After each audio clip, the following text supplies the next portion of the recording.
And sincere apologies for us starting behind schedule. We really apologize for that. Once again, we say welcome to the Executive Talk Show. And I want to believe that we are all glad to be here. Yeah. So before we start, we'd like to open with a short prayer. So let us pray.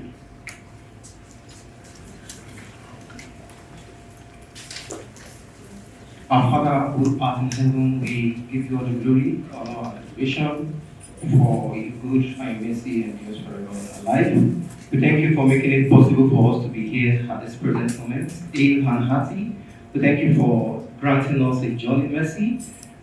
We thank you for also giving us the wisdom, knowledge, and understanding for us to prepare our mind to be here.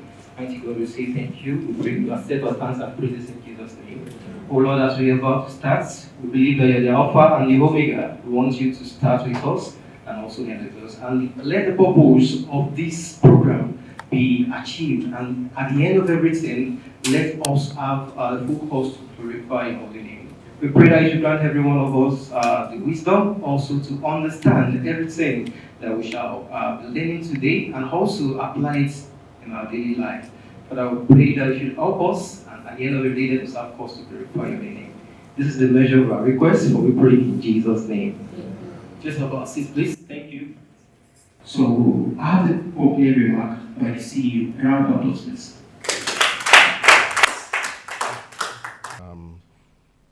Is a concept that we plan to use to resonate the corporate industry. The fundamental of the term, the mindset and best practice of an excellent CEO, it's something that has resonated the corporate industry for a long time. Looking at the measurement of what the top ranking CEOs in Nigeria tend to, achieve and also tend to showcase to upcoming entrepreneurs. However, for Emages Multimedia, we decided to take the bull by the horn. We decided to bring something quite new. And of course, this talk show is going to help us to bring a more focused insight on who an excellent CEO is in Nigeria. And we believe that we cannot do it alone, and that's the reason why we have reached out to people you can call influencers of the corporate industry, people that makes business organization stand on their toes, right? We actually reached out to speakers that understand what it takes to be an excellent CEO, top executives that tend to work with who an excellent CEO should be. And I want to believe that at the end of this program, at the end of this talk show, we're not just going to understand what it takes to manage an organization. We are also going to understand what it requires to manage people in the corporate space. At this junction, I would like to open this talk show, and I believe at the end of it all, we are going to go home with something that will inspire us and something that will help us start a new journey in our career path. Thank you so much. Olusoji Oyawoye is the co-founder, MD, CEO of Resource Intermediaries Limited, a Nigeria co-founder, an MD, CEO of leading HR outsourcing organization, a life and business coach. He has authored 7 books on relationships, entrepreneurship, personal branding, finding one's purpose in life and leadership. He is married to Olabisi and they have 2 wonderful millennial children. Kindly join us as we welcome Olusoji Oyawoye to the high table. A round of applause, please. Thank you. A round of applause. Welcome, Olusoji. You're welcome, sir. You're welcome.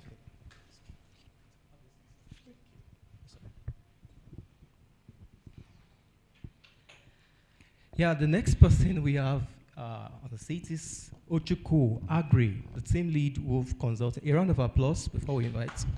Ochuko Agre, team lead Wolf Consulting.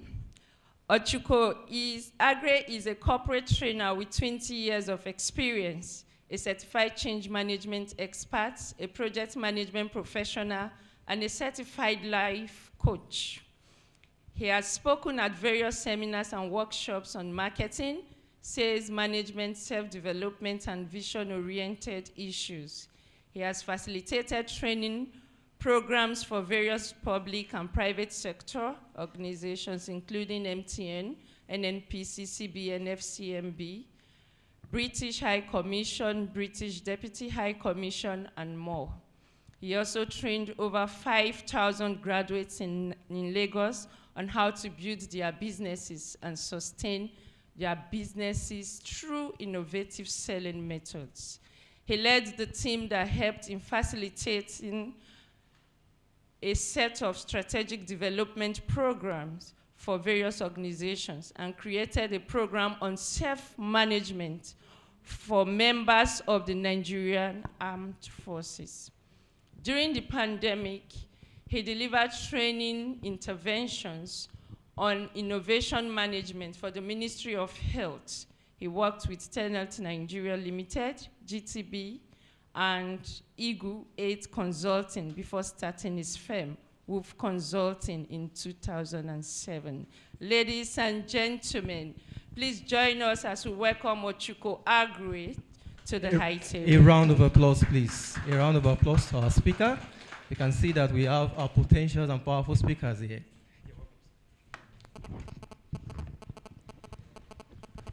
All right, thank you, Ochuko, and welcome to the Executive Talk Show. So we also have David Lanre Messon, the co-founder and CEO of First Founder. A round of applause, please. David Lanre Messon is the co-founder and CEO of First Founders. David Lanre Messon, popularly known as DLM, is a seasoned startup builder and investor leading First Founders. Is to propel 1,000 African tech founders to global startup success by 2032. He's empowered 65 plus tech startups in Africa, securing about $3 million for their growth. With a background aiding 200 plus SMEs, he's raised over $10 million in grants and equity. Recognized as a top CEO in Nigeria, a senator of the World Business Angels Investment Forum, and a James Corey Scholar from the University of Oxford. DLM's education spans Harvard Business School, among others. He's strategic in geopolitics and has authored spells and spectacles. DLM's interest extends to skydiving, diving, biking, music, and business literature. He is an influential force in Africa tech, fostering innovation and growth. Please join us as we welcome DLM to the high table. A round of applause. Let's put our hands together for David Lanre Messon. Thank you, and welcome on board, David Lanre Messon.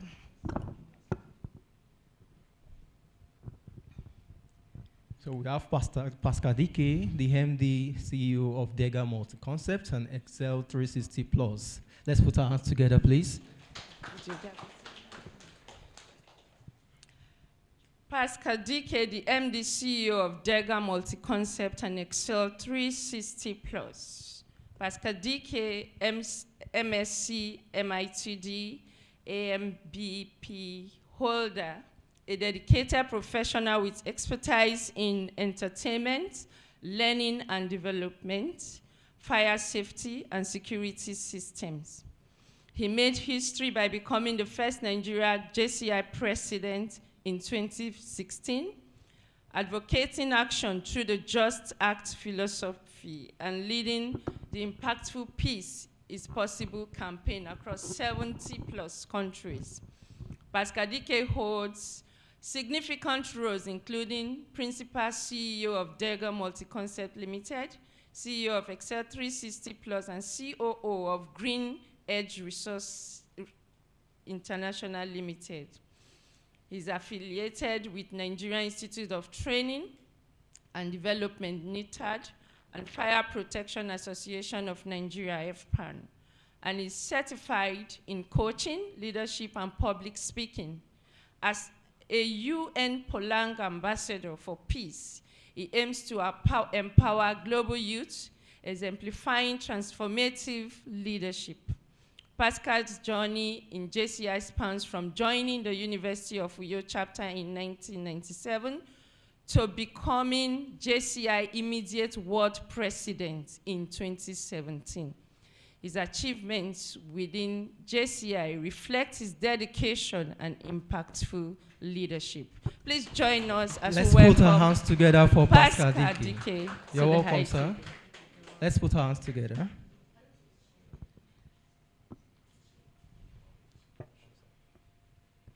So we have Patrick Umo Adiasong. I don't know if I'm right. Yes. A seasoned and HR consultant. Let's listen to the profile. Let's put our hands together, please. Patrick Umo Adiasong, a seasoned HR consultant. Patrick is a seasoned leader in business transformation and HR, specializing in areas like talent management and organizational development. His expertise spans integrated talent management, HR analytics, and regulatory compliance. He holds an LLB in law and is pursuing an MNC in international human resource management from Roan Business School, alongside an executive MBA from Quantic School of Business. Patrick holds prestigious titles including Senior Professional in Human Resource, SPHRI, and Chartered Human Resource Manager, CHRM. He is an associate member of the Certified Institute of Personnel Management Nigeria, CIPM, and a member of the Chartered Institute of Arbitrators Nigeria, CIAN, and the Institute of Administrators and Researchers of Nigeria, IARN. With a broad industry background, Patrick leads human capital management at Mixta Africa PLC, a prominent real estate development company overseeing operations in multiple African countries, including Nigeria. Ladies and gentlemen, join us as we welcome Patrick Umo Adiasong. Let us put our hands together for Patrick Umo Adiasong. You're welcome, sir. Next on our list is Jide Adeyemi, Chief Brand Strategist, CEO of Big and Bold Communications. Jide Adeyemi boasts 18 years of marketing management expertise in West and Central Africa. His skill set covers brand strategy, integrated marketing communications, advertising, consumer insights, and more. Notably, he excels in brand activation, retail marketing, and digital marketing. Known as Sagacious, Jide is a passionate Nigerian brand strategist, facilitator, and avid traveler. A fellow of the Nigerian Institute of Brand Management, he's collaborated with global brands and marketing experts. His life philosophy centers on the transformative power of passion, active in professional bodies like APCON, NIPR, and NIMN. He's a true explorer at heart, with interests ranging from brand management and JCI to sports and entertainment. Jide Adeyemi's extensive career and fervor for excellence highlights his prowess as a brand strategist, as well as he's committed to creating impactful and enriching experiences. Jide Adeyemi, unfortunately, is not present, but we have a representative, Ibrahim, to sit for him this afternoon. Ladies and gentlemen, join us as we welcome Ibrahim to the high table. Let's put our hands together for Mr. Ibrahim to represent Mr. Jide Adeyemi. You're welcome, sir. Ibrahim is the CEO Plan B Group, for Plan B Group. A round of applause again, please. Welcome, Ibrahim. Welcome to the program. So we have Femi Olaojo, who is the head network IT procurement, Mobile Nigeria. Femi Olaojo rapidly advanced from a sales officer to a higher ranks at an Ibadan Poly venture, standing out among peers. His dedication to marketing and sales, guided by his mother's values, led to his success as a market sales intelligence officer. Recognized for procurement expertise gained from his mother's business, he became a purchasing officer. Noteworthy achievements include managing procurement at Honeywell Fisheries and at Mexline Limited, including the subsidiaries. His telecom journey began in 2008 as a lead buyer at Mobile, contributing to IT infrastructure. Ladies and gentlemen, join me as we welcome Femi Olaojo as we welcome Mr. to the Femi high Olaojo. table. Welcome, Mr. You're welcome, Femi. sir. Thank you. The next we are inviting to the high table is our chief host. She is the person of Vivian Adekaku. Please join us as we welcome her. A round to of the high applause table. for Vivian Adekaku. Thank you, Vivian. Welcome on board this day. Good morning, everyone. Good morning. Are we happy to be here? So once again, I want to say a very big thank you to every one of the speakers here. It's an honor to be sitting before you. A big one for me, that I must say. Okay, so we'll start with the ground rules. So we have an exit on my immediate right. Turning back, you can walk straight down. The restroom is there. We also have water, sweets outside. We'll instruct the hostess to try to move that around. I want to advise us to put our phones on silence or vibration so we'll get less distractions as the program continues. Thank you very much. So can we have the interludes? Okay.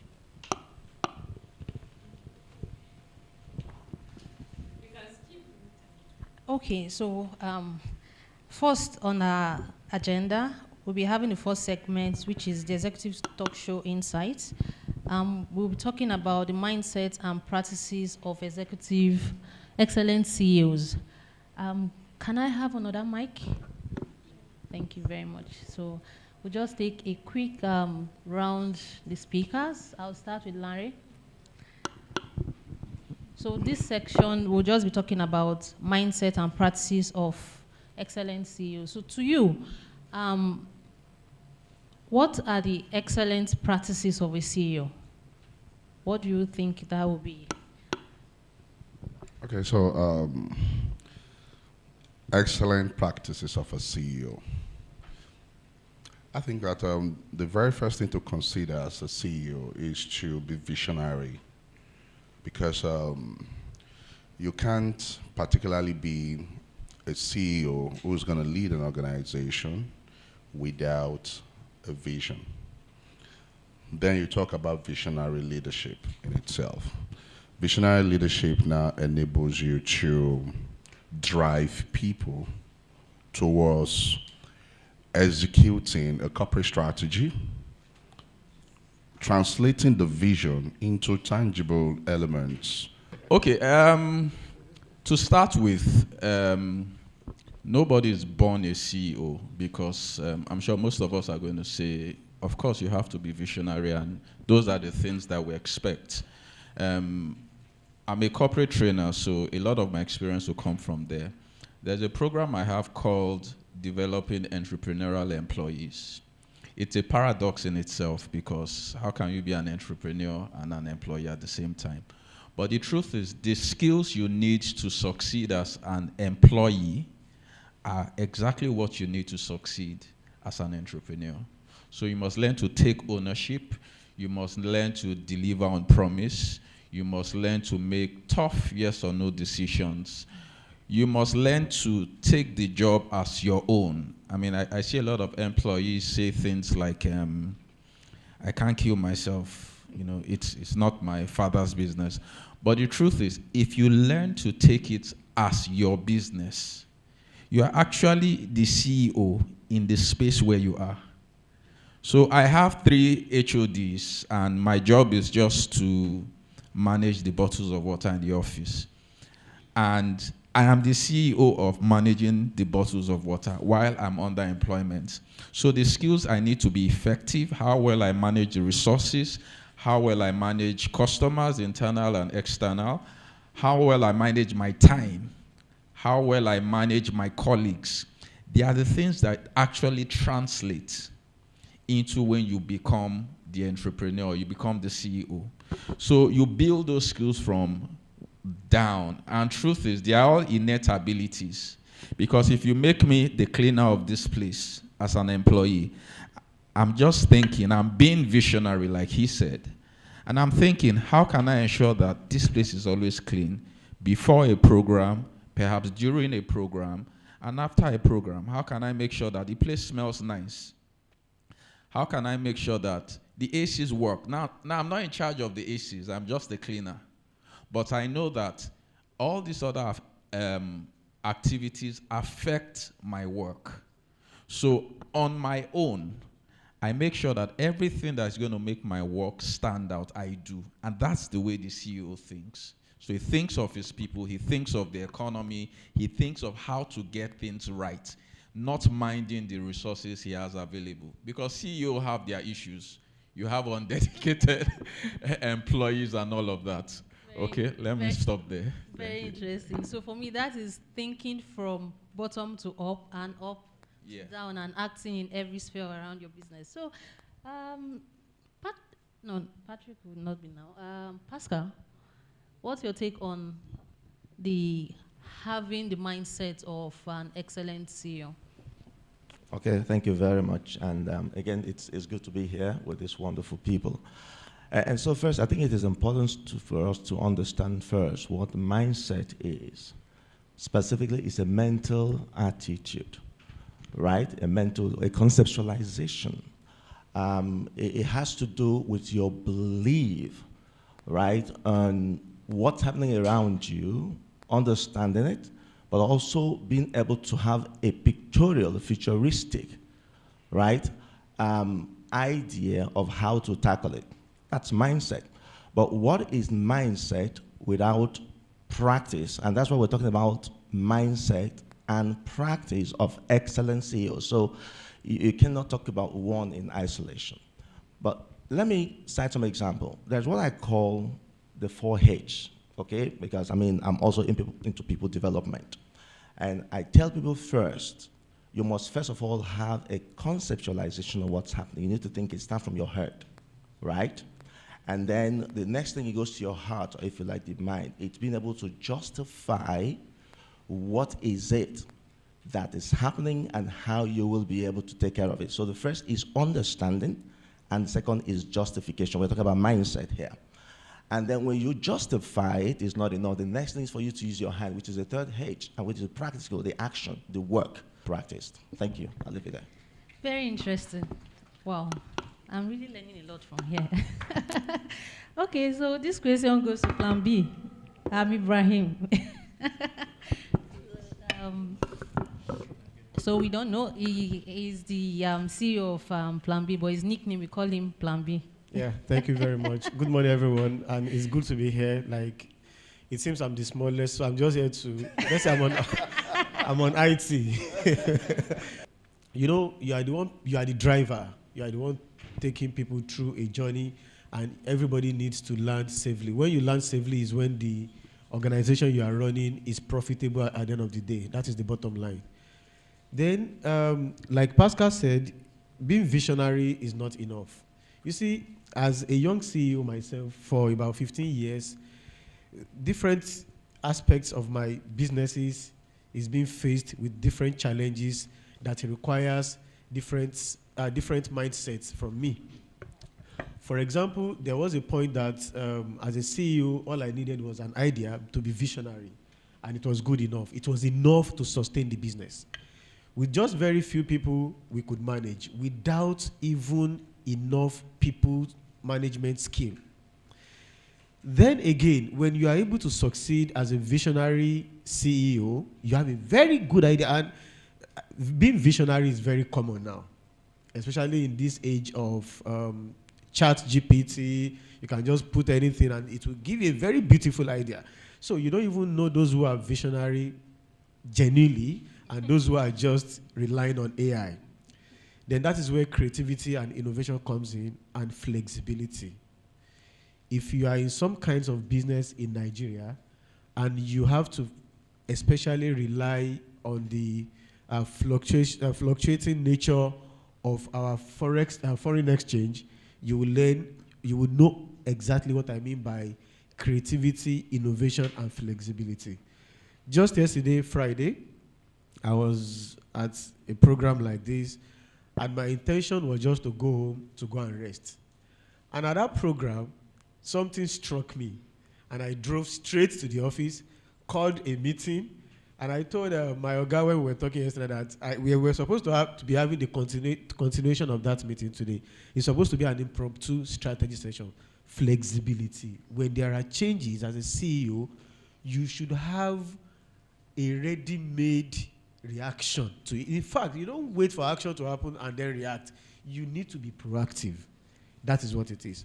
And then as a CEO, I think for me, the biggest mindset that I have been able to acquire in the last decade, managing different businesses, is the ability to live in the future when everybody is living in the present. It's beyond vision, it's beyond creativity, it's beyond innovation. It is just for you to sit down.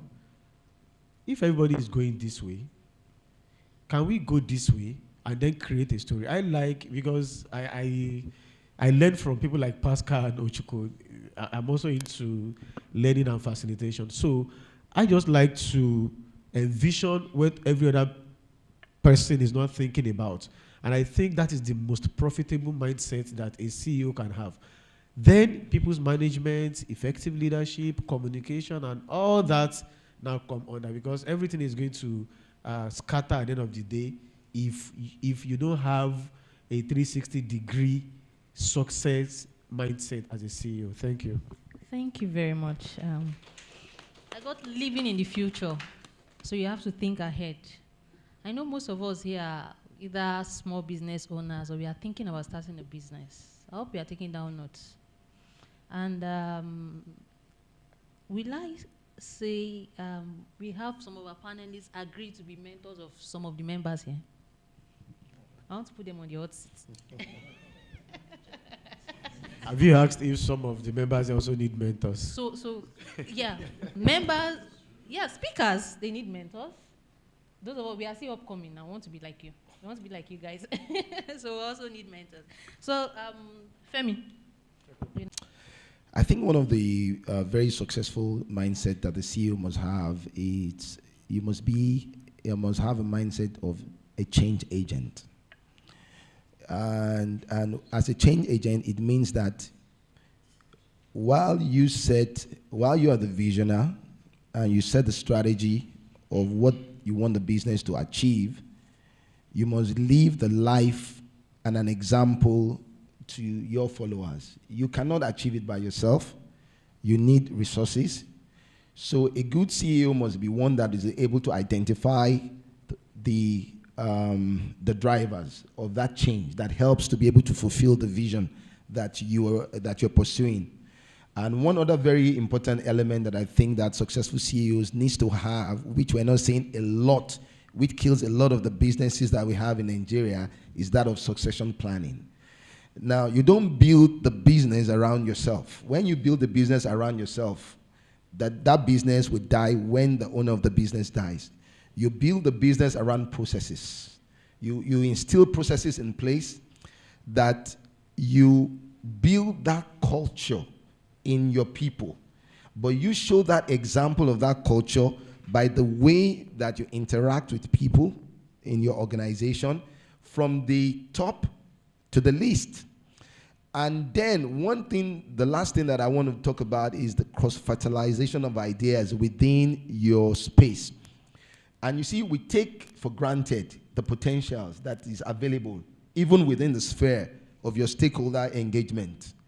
Now, those from the hierarchy, from your operations director to even the cleaners, they can give you a perspective to ideas that could help you to be able to, get your business, going in a direction that will beat your own imagination. So what I see mostly is that when you have a CEO, you see somebody that is like an all-in-all. Yes, he is an all-in-all. He is the visionary. He is the one that drives the strategy. But don't think that it ends with you. You must be able to be open. You must be able to be flexible. Like some people say, you must be able to see yourself as that, that driver of change. But don't stop with being the driver of change. Let others too have that same culture that you have. And then you will see that you will be a successful CEO. Thank you. Thank you very much, Femi. Olusoji, I'm sure you're wondering why you were the last. No, but not the least. Okay, let's hear you. Yep, thank you very much. I've been CEO for 17 years now. That's after 19 years in the banking industry. And thank you. The last 7 years of the 19 years in the executive capacity. So, and I've done this at various levels. For me, a success, first, when we say successful CEO mindset, the global statistics for a company that is truly, truly well run is for it to be around for 40 years. I'm sure if we were to look for Nigerian companies, possibly by the time we count up to 5, we'll be struggling to get up to 10 to find them. So this is a very lovely program that the Emages group have put together as it is, because it's not common, it's rare. There's that African proverb that says, if you want to go fast, go alone. If you want to go far, go with others. That is his underlining summary for a successful CEO, which is not common. The typical attitude here is, I'm the owner, founder, so I have all the answers. Such businesses usually die certainly before 10 years, not to talk of 40. My own business is 17 plus years now, so we're getting there, and I'm already, face looks a little younger, but I'll be 60 next year, so already there's succession. The person who is taking over, we've known for 2 years. Things are put in place, because I also try to learn from the best and try to practice. Now, how do you achieve this? We currently have about 15,000 plus staff in Nigeria, Kenya, and Ghana. And that's a company that started with 3 staff 17 years ago. How do you achieve this? Leadership, it is. So if you want to be a successful CEO, those technical skills are the least important. But people place emphasis on technical skills and capital. No. It's leadership. It's people management. Because that's when you can go with others. If you don't have leadership, you can't go with others. They'll just be with you until they find another job. This Jackpot syndrome, maybe I lost core staff out of about 138, maybe 2 or 3. And basically, as they moved on, they actually moved as ambassadors. They're bringing business to the business. So why don't they go? It's because I learned early. I'm mentored by one of the best leadership trainers, John C. Maxwell. So I pick some of these global best practices, then I adapt it to local environment. And it works. And it's not technical. I'm a 3rd-class graduate, by the way. But you can Google me and find out what I'm able to achieve. And it's about people skills. It's about leadership, not technical skills. I run a HR outsourcing company, HR management company. I have no single certification in HR. All those SI, PM, CI, I have none. And yet I'm running a successful business in that industry. Why? Leadership is what the CEO needs. And leadership is influence, as John Maxwell says. So who do you influence? And you can't build influence without building relationships. Because nobody gives you their hand until you've gone through their heart to their head. That's the process. It's heart, head, and hand. But a typical CEO wants the hand of the staff to deliver without going through their hearts. So they just work for a salary. And I love what one of the speakers said earlier. When you have intrapreneurs, those are employees who work as if they own the business. It's only leadership that can get you to get them there. But then it's not just about building relationships and buying pizza and having TGIFs. They must see that you are good on execution, that this is what we said we'll do, and they say you do it, and they see the results. Everybody wants to be associated with success, right? So you buy the pizza, you do the TGIFs, you're approachable, the first name, but let there be results. There must be execution. Now, how do you move people to buy into your vision as a CEO? You must also be strong on communication. So when you really want to succeed, believe me, the technical skills are needed, capital is needed, but find someone to guide you, to mentor you on how to be a better people manager and to be a better communicator. Then you build the people, then they build the business. It's the other way around. But most people assume build the business, then the staff will stay. No, no. Build the people, then the people will build the business. Thank you. Thank you very much. Build the people, then the people will build the business. Okay, so let's get a little bit personal. Before we get into the personal conversation, Patrick, you're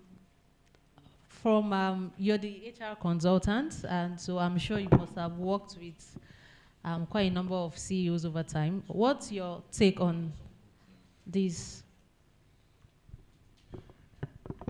Okay, so like you rightly said, I think I have the easiest job here, be that I'm not a CEO, but however, I've worked with several CEOs over the course of my career.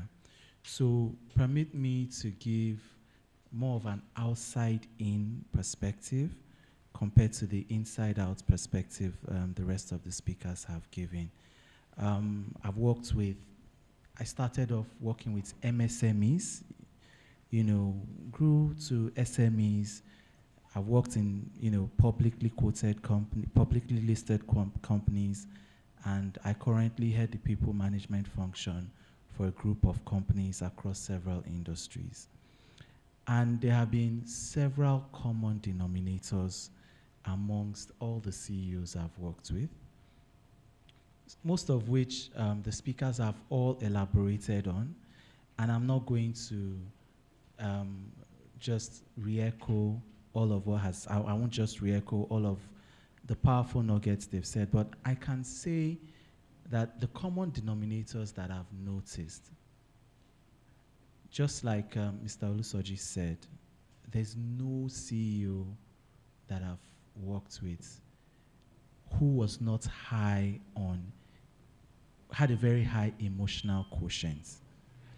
So the traditional intelligence, IQ, it's there, but it's not as important for a CEO as being high on emotional quotients. Without being very emotionally intelligent, it becomes difficult to manage people. I'm not saying this because I'm a people manager, but because the CEO wears so many hats. He deals with so many stakeholders. You have employees, you have many companies. The CEO is the face of the company, the brand of the company. So he deals with those external stakeholders. If the company has grown to a point where there's corporate governance in place, the CEO has to deal with the board. I remember the last AGM I attended, and my CEO said something to me just before the AGM began. He said, so I just wished him a good AGM. He said, "Oh, Patrick, thank you. I don't know if I'm coming out of this AGM with my job." And I was shocked to hear that, from CEO and I thought about it. Oh, the lawyer in me. I said, yes, the AGM is where you can sack the CEO. So the CEO has so many stakeholders that he deals with, and for each stakeholder, he wears a different hat. He deals with the government. God forbid, if EFCC is coming after that company, who is the EFCC coming after? He's coming after the CEO. If the banks are coming after the company, if anyone is suing the company, if there's no director and officers liability insurance, guess who the person is coming after? The CEO. So it's safe to say that the CEO is the colleague without peer. He is the leader and he walks a lonely road. You can't walk that road if you are low on emotional intelligence. And I completely agree with Mr. Olusoji when he said people management is very key. I've worked in manufacturing, oil and gas, financial services. I currently work in an industry where it's a group of companies, so you have a group CEO into hospitality, financial services, real estate development, financial services. And guess what? The CEO is not a technical expert in any of these industries. The CEO yet has run this business very, very successfully. As the CEO, you are the chief people officer, you are the chief financial officer, you are the chief brand officer, you are the chief marketing officer, you are the, what is it? You are the chief security officer, you are the chief cleaning officer, you are everything. So it's a delicate balance, and you must be able to wear all those hats. And let me close with this. As a CEO, especially in Nigeria, you need grit. You need to have really, really tough skin to grow your business from start to where it is, where you want it to be. If you lack grit, especially in a country like Nigeria, as an employee, you think it's dog eat dog. Wait till you get up there. Maybe because heading the people management function, many times I've also served as the CEO's emotional punching bag sometimes. So, when the CEO is frustrated, especially with people, they take it out on me, and it's fine. It comes with the job. No complaints, But one thing I can say that I've admired, amongst all the CEOs I've worked with, is that they have uncommon grit. And permit me to be practical. When I said it's a lonely road as a CEO, you are the boss, you are not there. You can be friendly, you are not their friend. Sometimes you make sacrifices. I've sat down with CEOs and we're discussing, we know the economy is these are trying times. And the CEO says, what do we do? And many times, I've had this conversation severally. You know the truth? I tell the CEO and I prepare their minds. Whatever you are doing for the people, they may sing your praises, but don't expect their gratitude to last. And the CEOs have to live. I'm not the CEO, but it's a reality they need to live with.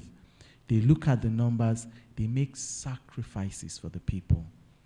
And at the end of the day, the gratitude doesn't last. People that they invested so much in, they walk away.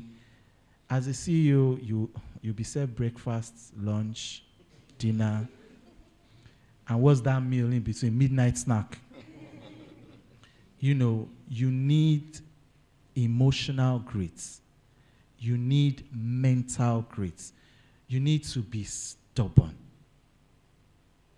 The tax, there's so many things pulling you in so many directions, and especially doing business in Nigeria, you need that grit. Thank you. Thank you very much, Patrick. Please, can we give them a round of applause? Now, let's make the room relax a bit. Let's get into the personal story. So, Femi, can you just give us one or two strategies that has helped you to keep afloat up on this moment? All right, thank you very much.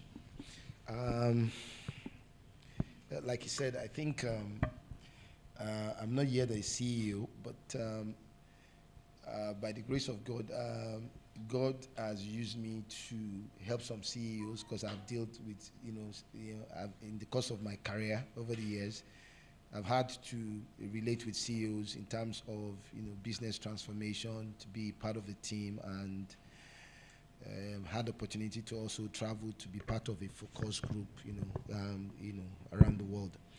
But so back to the question is that I'll give a story. So years ago, I was part of a group, strategic think tank, and then we went to Sri Lanka. And in that session, we had the group executive officers of great multinationals that were in that meeting, because in that meeting, that's where the procurement spend for the group, that is where it is derived. And so in one of those sessions, there was the vice president of Nokia that was in that meeting. And at that time, they were talking about how Nokia should be flexible. So that was the time when there was no dual SIM, right? So it was a Chinese company that started with the dual SIM. And I can never forget, I think I put it once in my profile, and I think just to share it with the people, is that, so when the Nokia team was challenged, and they said that, look, make phones that are affordable, bring flexibility to your phone, let there be a dual SIM. And then he said something. He said, look, we're a different organization. If you think that Nokia will do a dual SIM, say forget it. It's not going to happen. Where in terms of our market segmentation, this is what we are doing, and this is what will be. Now fast forward to some years later. Where is Nokia today? Innovation. So one of the things that helps me is the openness to be able to take criticism. I don't see myself as I've learned everything. Like I've had the opportunity to sit with David, and it has been an excellent. In fact, I even told him, I said, I'm not even worthy to even part of here. I even told I said, let me just go, because with the caliber of these people that I'm seeing here, I'm least qualified, And so I've learned a lot from him, and that's one of the things that you must have that openness and flexibility to learn from others. If you make a mistake, open up, admit it, I made a mistake. You understand? Open up, say that I make a mistake. So one of the things that have helped me is the fact that as we're seated here today, I'm learning a lot from everybody. Even from some of you guys, the way you are seated, I learn from people, the way you talk, the way your gesture, the way you are writing things down, the way you are looking. I use that as an avenue to feed my development. And then when I go, I process some of these things. And when those issues or challenges, when they come, I take a little from all these ones and I use it as part of my stepping board to be able to, overcome those challenges. So that is what I do. Openness. Be open. When you make a mistake, admit it. Whether you are a CEO, we make mistakes. But we think, because you're a CEO, I cannot make a mistake. Tell them, it's a mistake. It doesn't reduce you. Actually, it adds to you as an individual. When people see the sincerity that comes from you, and that's why I like what I think. Yes, that's what he said. So when you see some organizations, you see that when staff exit some organization, they don't exit that organization as I'm leaving that organization. They see that organization as an appendage of themselves. So wherever they are, if they are businesses, they will drive it to that organization, even though they have exited the organization. So there is nothing that is more than for you to have ambassadors that are speaking to you, because they can see in you a genuineness as an individual and as a CEO. Thank you. Thank you very much. So Larry, you spoke about vision. In your organization, how do you drive the vision? How do you make your employees, your people, to understand this is where you want the organization to be? How do you go about that? Okay, so I failed at 2 companies, and it was the 3rd company that gave me the breakthrough that I have come to see that we can sustain for a very long time. So in 2019, I lost, the entire capital that we have in the business because we were taking a political risk. And I now realize that when you have a vision, staying consistent with your vision plays an important role, despite the fact that you should be dynamic as well. And where somebody mentioned flexibility. But there are certain decisions that you must make as a person, as a CEO, that you have to understand the consequences that it will have on the business, on the immediate, and also on the long term. I made that mistake, and I lost all the capital. And when I say losing capital, I lost over 100 million because I made a political decision that changed the entire narrative of the business. Sometimes we are making, so when I now set up the new company, one thing I did was that I ensure that I don't make a decision in isolation. You must bring the decision to the table, share the vision of what you want to do, and let everybody, including the security guy, because he just might say something that can overturn the table. Again, so I bring everybody into the decision-making process and also the execution process, despite the fact that I would take a bunch of that responsibility at the end of the day. But what is core is that you sit back and be like, hey, come, this is what we want to do. Do you think it's going to make some sense? Again. So 2022, last year, we raised a major fund in the US. And so I'm an angel investor now. And my company, the Venture Studio, invests in startups and all of that. And a number of startups came and they wanted us to invest $25,000 in them, about 6 of them. Some of them are in the food industry and all of that. And then I was very excited. I was like, oh, night food delivery and all of that, for one of the businesses. And one of the staff, who was an intern, now said, night food we sell in Lekki, but will it sell on the mainland? Do you understand?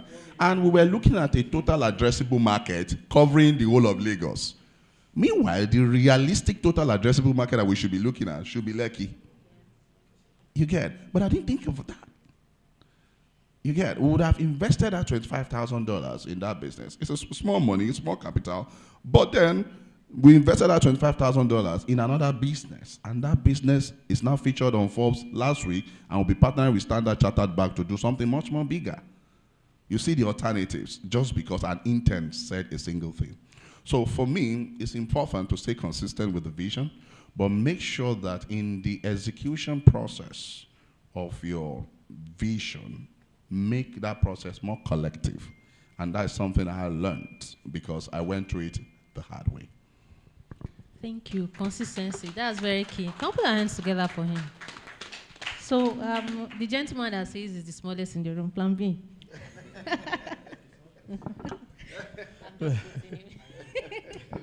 Okay, so I understand you have quite a number of businesses across different industries. I know agriculture is part of it, which is very funny. So how do you manage to drive your vision across different industries and still keep afloat? Okay, I think first of all, every individual needs to understand their strengths and weaknesses, and you do SWOT analysis. I think personally, maybe growing up, it was tough, so I've already developed my thick skin to Nigerian economy right from childhood. So it doesn't. What gives a lot of people sleepless nights? Like, I've not lost 100 million naira like Larry, but I've also had my own fair share as a young man, and I'll still get home, eat my amala, still sleep. My wife may get to know maybe 6 months later. Do you remember that night? Something like this. You still came and ate. I said, what will I do? So what keeps me afloat is personally, I enjoy entrepreneurship. The creativity, the process, the competition, the strategy meeting, the brain work, the communication, listening to people, being open. You know, like I run the same system similar to his own, where everybody comes into my office or our boardroom and we sit down and we break down everything. What does not concern a particular department, they will put out, because the solution might just come from that department. So I think flexibility, openness are part of what have kept me afloat of my game. I am in some industries that are like what are opposites. And so in the morning, if I wear a particular cap, in the afternoon, I wear another cap. So it is what it is. Then secondly is what I said earlier about always living in the future, and allow my managers and other staff members to live in the present. And that is talking about micromanagement. I think Pascal might be the only one person that knows my itinerary the most this year. Throughout March this year, like just 3 days or 4 days in March was when I was throughout March I was not in Nigeria. Half of June and half of July, I was also not in Nigeria. Sometimes in January, like half of January, I was not in Nigeria. Even you stay with staff from morning till night, they scatter business. Not to talk of when you are away. So what has kept me in the game is empowering my managers to make sure that even if they make a mistake, I stay with them so that they will learn from the mistake and then be able to. I don't want to be in Saudi Arabia for Umrah and then I'm not online and somebody is waiting to take a decision that will give us money. Just take the decision. If after you have analyzed with your other colleagues and they say, and I let them realize that I'm not smarter than you. The age some of you are is the same age I was when I started this business. So just take the decision. Just make sure that you have analyzed it well. Go ahead. If we make money, we will all jump up and celebrate. If we lose money, like I have never in maybe about 12 or 13 now, never sacked a single staff because he or she took a decision that made us to lose. No. Except you don't follow the due process as we normally do. And what is the process? You call everybody into a meeting, you discuss it, you scrutinize it, you know. What you don't think about, somebody will think about it. Go through it like 2-3 times and then take the decision, and that is final. Whether I am reachable or not, you can do it. So I also don't micromanage. When I say, like for example, and I'll be open with the business. So I have a health and wellness business where we produce, and that's where we link to agriculture. So, and if you see me in a place like Ibarapa or Iseyi, I'm a farmer. If you see me in our office, some of my colleagues that we normally meet in Iseyi, they came to my office sometimes in April, and they came out again. It's like they have missed their way. They are saying plan B, but that is not the kind of plan B they used to know, because over there, I am a farmer, the dirty guy, looking for herbs, looking for roots. But in this office, you cannot see leaf. You understand? So when I thought of the idea, I was at a Zenith Bank. I don't know if anyone here was there. Zenith Bank had something for export, something on Tuesday. And that is where I caught the idea of, where I play now, there are a lot of competitions. In 2013, when I started that production and health, I didn't start with production actually, with importation. 2017, we went into production. Guys now came to come and say, buy this capsule for diabetes, selling it. They've scattered the market. NAFDAC is running after everybody, but they are still, And I said, okay, can we take our game to where they cannot compete with us? It was one of the presentations from the Zenith Bank, and I caught the idea. And yesterday, I handed over the idea to one of my colleagues. When they have the opportunity to sit like this, some of them will mention some of their mentors. Like he mentioned John C. Maxwell. They will also mention your name in their CV. They will say they have worked with you, So I don't micromanage. I don't live in the present with my staff. I live the present for them. I go to the future. My own is to go and look for other ways, And I like, because I've lost money trying to play where I don't have strength. So what I do now mostly is to grow horizontally within the same niche that I am. It is, when we say, if I am in the bottling business, like selling coke and this and that. That is the only thing you can do. You have just not been able to be creative enough. Have you done the business of training people on how to be successful with bottling business, selling water? How I started so business, and I made a lady sold in 2018 and 2019. I sold some courses online, and I made some money to start a business. That is also part of the business. If you are a baker and you are successful, do a training on how to be a successful baker. And success is the problem. Now, definition for success, I will leave that till another time when microphone comes to me. Thank you. Just like one or two other persons mentioned here, I've also run a business where I lost money. And beyond that, I have also brought an investment into this country to a friend who was very close, of nearly $1 million. And we ran into a big, deep trouble. Okay? Now, in my company, or the companies where I lead a team, because for me, it's a team, and that's why I say people are very important. One thing that I have done consistently is that everything in that company is an open book. I will explain it. You know, because sometimes you can wear a fantastic jacket. You know, you're flying to the US, you know, you're going to the Bahamas and coming back. Everybody in the company thinks, oh, it's the company's money you're flying around with. Right? But they understand that every person in that company has what he or she earns.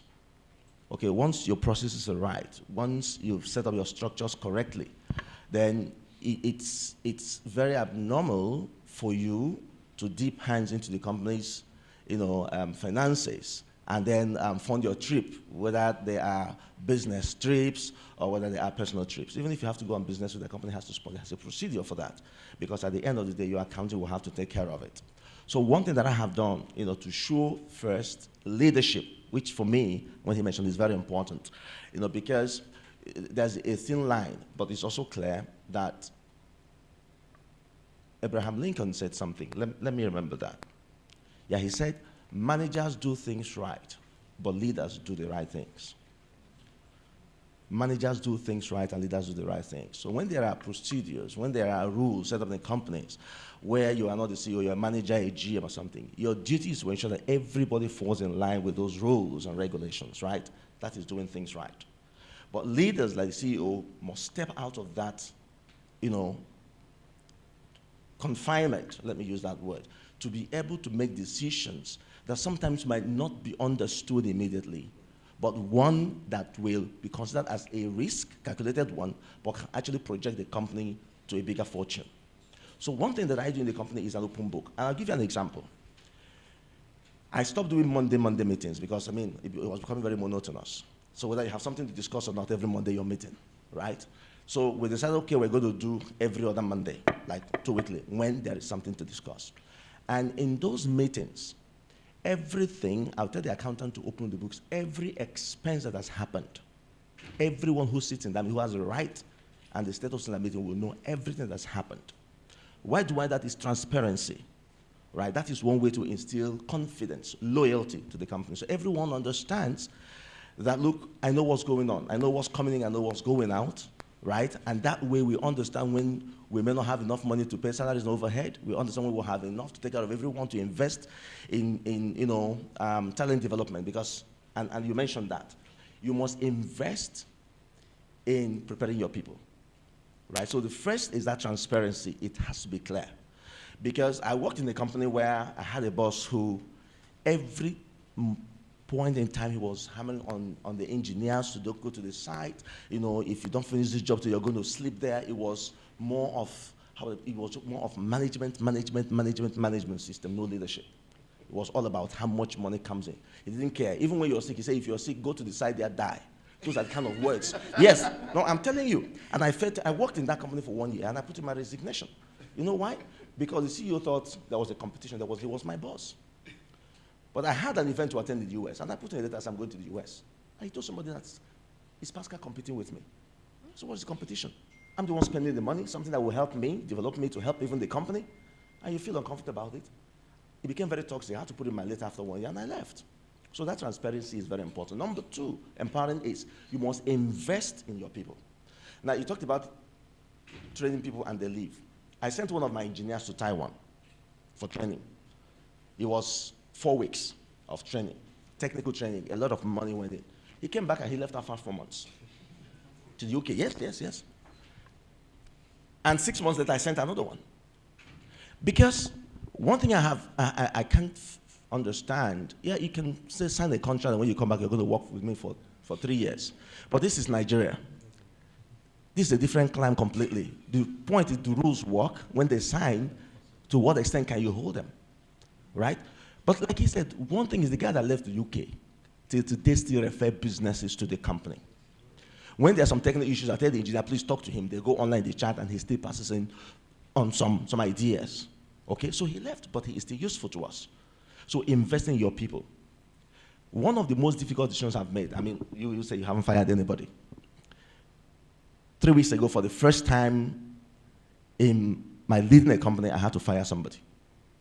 And it took me 2 months from when I decided he was going to go to make that decision. It was tough. Why? This is an individual. Usually, let me explain this. When I do appraisal in my company, I don't do the appraisal myself. I asked the staff member to go and appraise himself or herself. That way, biases go, prejudices are eliminated. So I said, okay, you go there, go and do the appraisal and come back and let's discuss. And so when we put it on the table, I told the guy, okay, assess yourself. And by his own standard, he was very abysmal in performance. I said to him, okay, great. Now go back and tell me where we can invest in training you. If you need to go to something, please go and define it. I said, I have some books, because usually sometimes, these days I'm becoming lazy with reading. I used to read a lot, right? So these days I read book half in a year, maybe 5 books. I probably finish like 2. The other 3 I read it half again and then make excuses. So I brought some of those books. I even bought some. I said, these are books that will help you read them. But tell me specifically, in what areas do you need us to invest money to train you? Identify the trainings. I mentioned to him. It took him 3 weeks. He could not come back. I invited him back and said, your performance is still very, very poor. And I've been waiting for you for 3 weeks. He said, oh, now that he started the thing, he will get it to me tomorrow. 1 week after, he still did not come back to me. And I sat down and I looked at the cost on the gentleman. And to be quite honest, he worked with us for 14 months. And I cannot put my finger on any, and I'm very frank about this. Anything I can say has been his contribution other than that average presence online. And I said, that's not enough. And when I sat down with him, I listed 10 different areas where the company will be focused a lot. I said, please tell me, and don't try to impress me. Which of these areas do you think you'll be comfortable working on with minimal supervision or no supervision at all? Out of the 10, he listed 6 areas. Of those 6 areas, only one he's dealing with. And so after so much attempts to get him, prepare him, sometimes I get into a mini conference room, I take out time, I bring a flip chart, I bring videos, I bring materials, because I have materials, I have products. But yet the results are not coming. So I had to make that tough decision to let him go, right? Now that investment is important. So one other way to empower your player is also to show your heart to them. And he said something that people must see your heart before they give a hand. It is important. And they understand that if you start working at 8:30 or at 9, at 5 o'clock you shut down, it's fine, I don't have any problem. Sometimes I stay till 9 p.m. I don't have any rule that says while I'm still in the office you have to stay. No, that's not my style. Because when I was an employee, I was actually against that when CEOs feel that because they're sitting in the office, and when I have nothing to do, I should just sit down. It was one of my problems I had. I mean, I'm a non-conformist to certain things. So I told my colleagues then when I was working, if the MD is in the UK, and I'm done at 5 o'clock, I go home. If I'm not done, I can work till 8 o'clock. I don't need to be told. That's what we're talking about when he talked about, the employee working as though he were an entrepreneur, correct? But I had colleagues then who, once the man is around, till 8 p.m. they stay in the office. When he travels, 5 o'clock they all go home. And I said, for me, eye service is one thing that I will never, never condone. I don't, because I don't do it. So that transparency, that opening your heart, right, for the staff to understand how you work is very important. I mean, those days when I was still climbing poles and doing installations, people thought it was funny. 3 weeks ago, I had to follow my technical somewhere, and they said, no, I said, no, I'm going to climb the ladder. I want to show. And I went up. They thought because I probably something could happen to me. But I wanted to lead by example. No, truly. I got up the ladder, and I was there for about 15 minutes. And I came down, and the rest, if he could do it, why not us? So one way to empower is leadership is not by saying, there you go. It is taken by hand and say, this is the next time you can go your way on yourself. That's number 3. And the final thing I want to talk about when it comes to empowering your people, right? You must believe that each individual is very unique and peculiar. I always say it. Unfortunately, I don't use people as standards. I can use people as role models. Okay, I want to learn from you, but I don't use anybody as a standard. Because when I do that, what it tells me in my head is that that is my limit. So you're saying this is the best you can be. And I don't do things, I tell those who work with me, don't do things to be the best. Don't do things to compete. Okay, when, I want to be the best, that competition comes in. Do something in a unique and great way. When you are great, okay, it is sustainable, it stays over time. When you think I am the best now, in the next 2-3 years, that might just disappear. And it's important to look at the future. It's key. The future is very important. There's this acronym, I'm sure we have heard, VUCA, right? Volatility, uncertainty, complexity, and ambiguity. I learned something from it. If I want to get into any venture now, the first thing I do to imagine all the things that could go wrong with the business. All the things that could go wrong. All the troubles. You know, I tell people when they pray, I say it's always good to pray, say, God forbid this should not happen, God remove it, it's fine. But the best prayer is to have the grace to deal with it because they will come. No, they will. You know, CEOs don't have the best job, they don't have the best of lives, if you understand what I mean. There are CEOs who come in dressed properly, but the troubles they go through, you know, just 3 days ago, a fantastic, high-flying CEO in the city of Calabar woke up one morning, was going to his car to go and drive. He's out for a meeting. He suffered a stroke. He's in the hospital now. He's struggling to even speak. One part of his body is gone.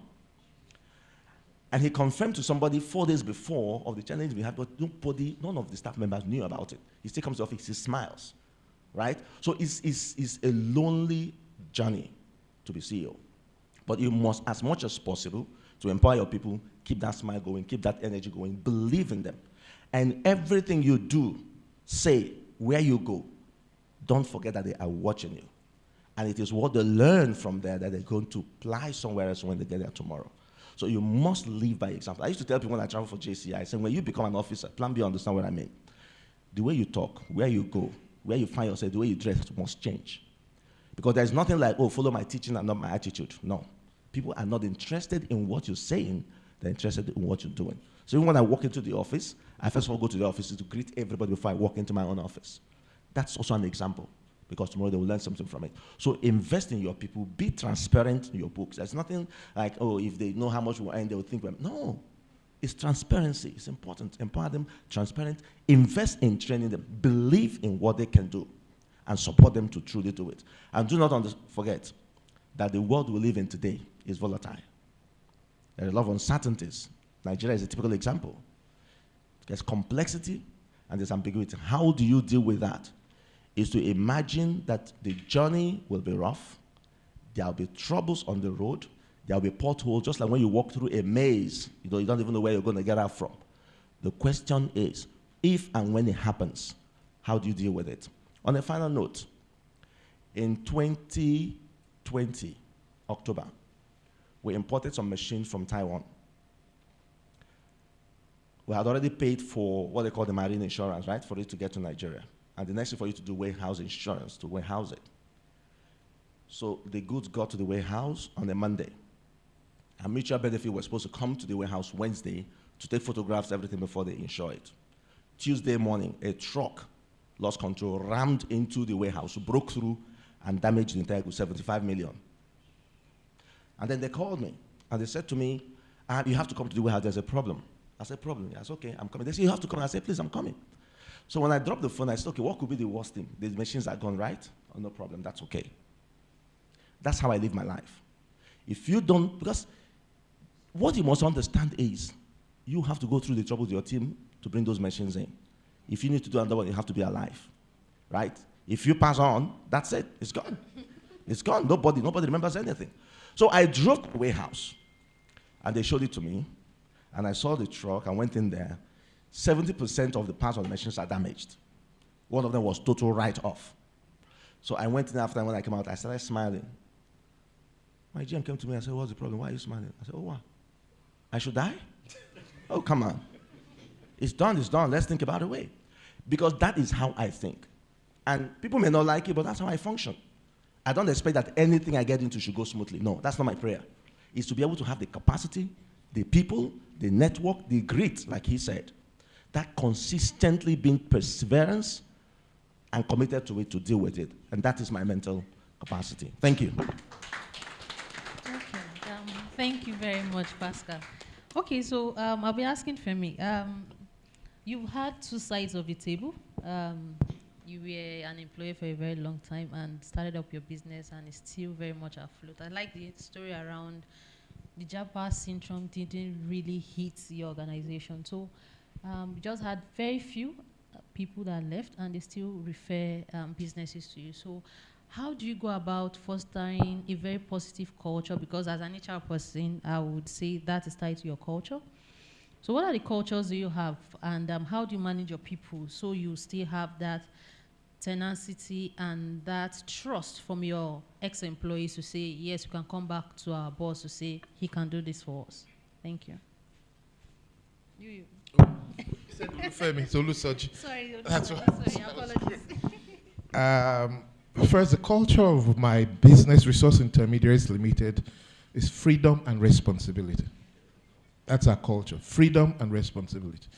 So, meaning staff are given the freedom to run their shop, but they're responsible for that freedom. And how we achieve that is our appraisals, performance evaluation in my business is monthly, not at the end of the year. So, end of the month, you account for what you have done. And it's easy to tell if you've worked for that pay. And with us, once in a quarter, that's 3 months evaluation, your performance goes below 45% on an average. You get a letter from HR that you have 30 days to go out of that minimum, after which you are exited. And interestingly, so I'll tell 4 or 5 quick stories to make this point. So we had a staff who was on probation, poor performance, and was getting married, knocked on my door to give me a wedding invitation. And I just smiled, because he had only 30 days more if he wasn't out of the score. And it was strange, but I didn't say anything to him. So I attended the wedding, I danced with him, I sprayed him money. A week later, I exited him. Am I wicked? Freedom and responsibility. Freedom and responsibility. Story 1. Story 2. First, our business, 17 years plus now, did not make a single profit until year 5. It was lost all through. All capital eroded. We borrowed 4 times the capital. Still was a struggle before we began to pull through.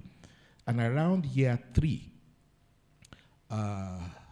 something similar to what I think was Larry spoke about, which is very instructive, happened at one of the general meetings. I come from a banking background.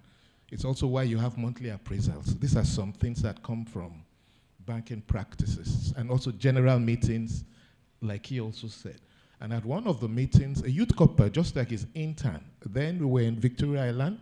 He just said he knew our business in VI. I said, we have run away because of rent from VI to Lekki. Now, about the third or fourth year, at one of such meetings, we were paying rent 4 million naira on Elsifemi Piers. Story building, big compound, because we felt for what we do, the brand, we needed to have a VI office. But the real business we were looking for was not coming. And at one of the meetings, a youth couple raised his hand up and said, sir, why don't we move all staff upstairs and then rent out to the ground floor so we can have tenants, at least from what they are paying us, we can begin to get something. Then the boys' quarters, which was just a storehouse at that time, so he said, we could also renovate that and let it out. Now, we're not into real estate. We're an HR management company. So the ideal response ought to be, come on, next question. But because I understood this thing about people management and emotional intelligence, because if I rubbed him off negatively and his ego is affected, nobody else will speak at that meeting. So I'd known this early in my own career journey. So I said, not a bad idea. We'd look into it. And I meant it. And the Monday after this meeting, at the executive meeting, we dealt on it. And it made sense. What do we need to do? Get back to the landlord that we want to sublet your property, Abi? And what they will say is, when you are leaving, put it back. Now, if I have improved the property, will they want me to put it back? No, it's to their advantage. Within 2 months of that suggestion, we had tenants paying us 6 million naira rent. Our rent is 4 million to the owner. Guess what? One of the people that took one of the offices was Action Microfinance Bank. They were just moving into Nigeria. So their MD and the head of HR needed a small office. They needed a driver for the MD, the business we are doing. We give them driver. When they moved to their own big office, they needed 8 drivers, 20 marketers, 4 cleaners. The business I'm looking for, we gave them. And a few others like that. Till today, we are managing Action Microfinance Bank. But he came from a youth copper who normally would not even be in a meeting with the MD. He talked of an intern. Normally, you don't have an intern. CEO is passing, an intern runs away. So don't make those mistakes. Story number 3. I love the way Pascal spoke about open book. But for with us, it's not just the executive. Those are monthly performance reviews. All staff, every staff from head, we show them this is the revenue that came in. So you will see maybe 380 million inflow. And this is how we spent it. At the end, maybe you see profit, 2 million, 3 million. Because if you don't do that, they all are aware of the revenue. They're not aware of how you spent it. So they will assume you are making money. So when you say there's no money, they say, these people, they are deceiving themselves. So that transparency, someone invited me to sit on their board. That board didn't meet more than the first meeting. Because at the meeting, I'm like, okay, thank you, this and that. Can we see the financials of this company where that was the last the man called us to a meeting. So it shows corporate governance was not part of what he was looking for, and he can't grow. You see, apprenticeship is what drives businesses, but we have all lost it. If you check in the past, nobody starts a business until you are apprenticed by somebody. Then they give you freedom. But here, somebody gets capital, especially the millennials and Gen Zs. They get foreign capital. Say, I'm in tech, I'm in this. You may have the creativity, you may have the money, but there is some wisdom of elders that you will never get. And it's a fool that says experience is the best teacher. The best teacher is somebody else's experience. If I didn't make money until year 5, why should you go through my pain when you can learn from me and shorten your own journey? The other businesses we started didn't wait 5 to 2 years to make money because we learned. So, a CEO, get a mentor. Some will be free, some will cost money. But invest in it. My mentors have mentors, including John C. Maxwell. He has mentors. His mentors have mentors. So who are you to say, yeah, CEO running what business? And you think you know everything. Those are 3 stories, right? Yeah. Story number 4. Stanbic IBTC approached us about year 4 to say they want to give us 30 million naira loan for our staff. Interests very low, no collateral. We decide which staff gets it, and they can take 5 times their gross pay, their annual net pay. So it looked like a fantastic idea. And we're curious. We're just starting. But apparently they looked at the caliber of the board and felt comfortable to give us that. So I took the letter to my executive. At that time, it was an executive team of 5. Total staff at that time, I think about 19. And one by one, each of the executive at the executive meeting began to say, I want the loan, sir. I want the loan. First, we are 5. Usually, we are the highest paid. So that 30 million wouldn't go more than maybe 2 or 3 people if we had agreed. But after they finished, I looked at them and said, gentlemen and lady, how would you feel if you are not on the executive team and you hear that a benefit like this came to this organization and the executives in one room have shared it? So I said, no. Madam HR, can you send email to all staff? Anybody that wants to take the loan should apply. And from the list of those who apply, we start from the list. Who is a janitor? At that time, we're paying our janitors 18,000 naira. So 5 times annual salary. So by the time it went up, it went to almost 10 people. And it never got back to executives before it finished. Guess what? 6 months later, Stanbic came back, said no limit. Anybody that wants to take. Even me, MD, I took. So like he said, it's not what you say. It's what you do. That's how you sell the vision. That's how you inspire. That's how you go for the heart. Last 2 quick stories. We own a co-work space called the Bunker Co-work Spaces. There are 6 locations currently: Yaba, Lekki, Uyo, Ibadan, Abeokuta, and Abuja. We got a manager January this year for the Yaba office who had an accident after 1 month with us. And it was so bad, the hospital said, you need to deposit $500,000 before they even admit him. He was in hospital for about a month. We spent almost 2-point-something million naira. 2 weeks after his discharge, he resigned. He's in UK now. And like he said, it didn't stop us from, because with us, medical is no limit. With my staff, medical, hole in the heart, cancer, we will spend 30 million on you. It's not about your salary. It's a signal. It comes from the US Army culture. Never leave a soldier on the battlefield. Even if it's the body, we carry the dead body. So my people will die for me. Not by what I say, because they have watched what you do. Last story, just this Saturday, when we had the monthly performance review, a staff shared this with me in another group meeting, a leadership training I was taking on Wednesday, that he was surprised when he was going home in the evening. And he checked, because when we come to the office on the weekend, everybody signs in and signs out. We don't do that on normal work hour, because I don't believe in checking what time you resume or close, like he said. It makes no difference, because you're accountable, and our appraisal system is objective. It's not how you dress or how you look or who you greeted. It's objective. It's do this, do that, as it is. So this gentleman said, sir, he was surprised that when he checked the register, he saw MD signed in the morning. MD signed out. He said he was shocked. I mean, he's been with us for just about a year. So it's like, if MD can be signing this register, then who am I? Because I own the business, so I don't need to sign. But I can't tell staff to do this, and I'm not doing it. So if I say market, you will see my name on the list first as having brought this transaction. So when I'm killing you for not doing your own, you yourself know, so that's what I would say basically. So this drives a vision, and in our culture, the CEO thinking is that of the Kabiosi, the king that does no wrong. So we look at our bosses like God. But in reality, a lot of times, they cannot tell. CEOs don't know what to do either. Sometimes we are as confused as everybody. But you put up a bold face. That smile is saying, it's photo trick. Because he knows he needs to smile. Because if he enters there and is like this, nobody will resume tomorrow.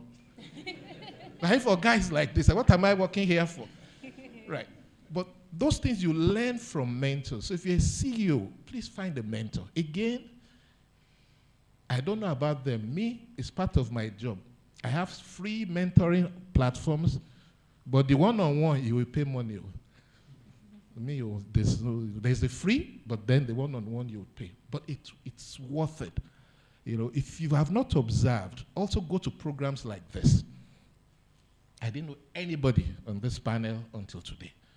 By the time I'm living here today, we know each other. So our network has expanded. Most of you don't do that. This program was advertised several years, and where are they? They won't turn up. Okay, join virtual. They won't turn up. And yet they want to grow a business? It won't happen. No, because. Thank you. Thank you very much, Olusoji. Okay, Ochiko. So how do you foster positive work culture in your organization? Let's learn from you. Well, I've learned a lot from everyone to start with, and everybody's right. But even in a family, people have their individuality. You are helping them. You don't help them. You are helping this one. If I've been running my business since 2007, I like business to start with. If I see an opportunity, I just grab it. It's short time. My plan might not be long term, but I I make my shoes. I'm a shoemaker. I don't buy shoes. I have my own label.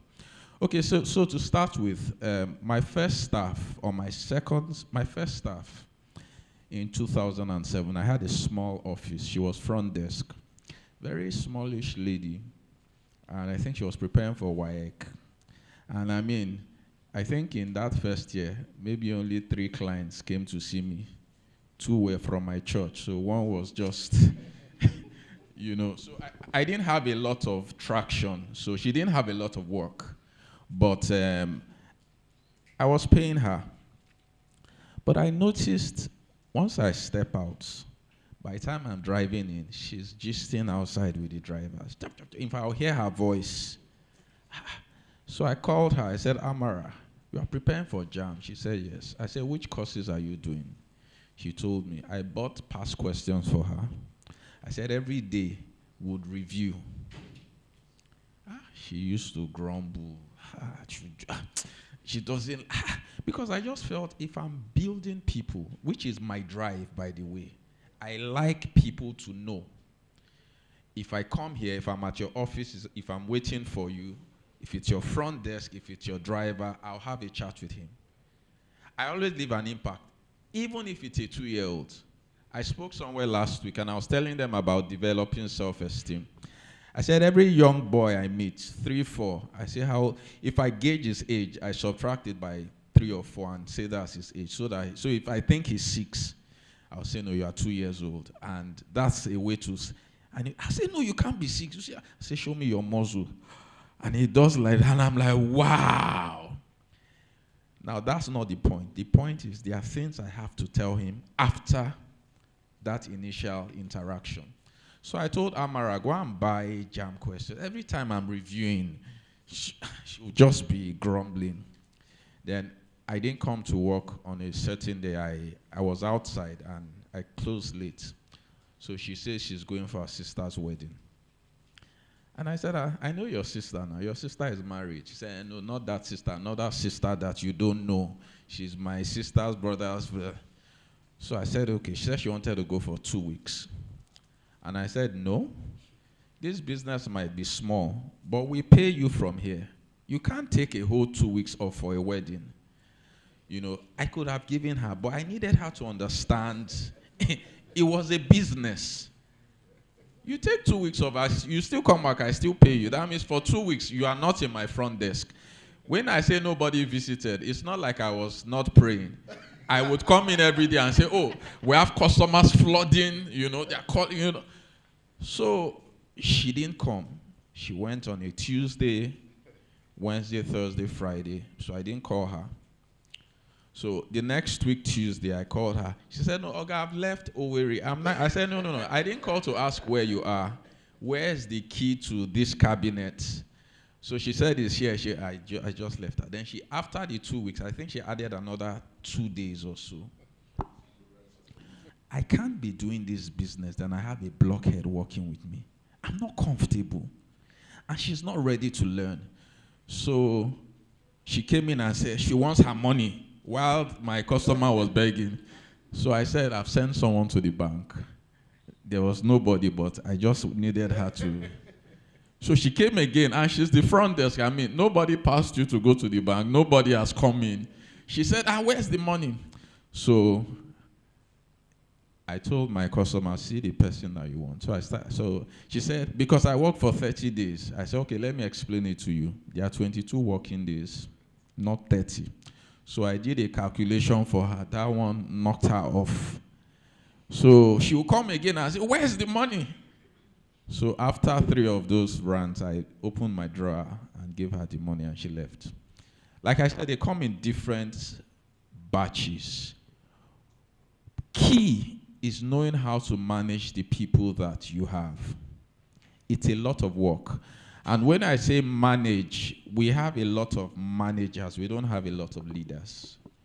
People are, you are the second born. You've learned how to control the third, and so you just take it, you know, and it's a mistake people make. I was in Ghana last year, and first thing I noticed about them there is they are very relaxed.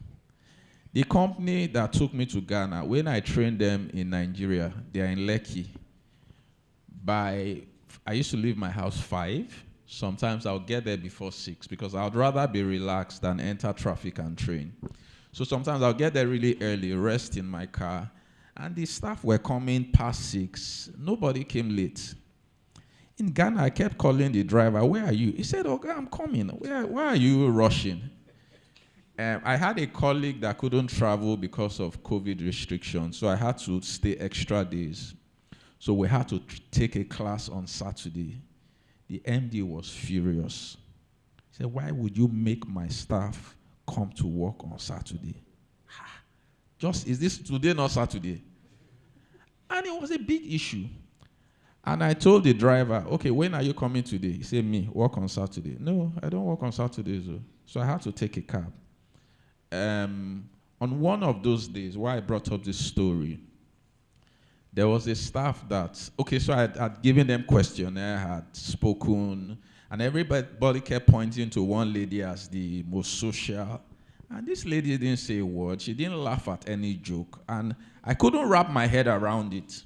So after the class, I called her.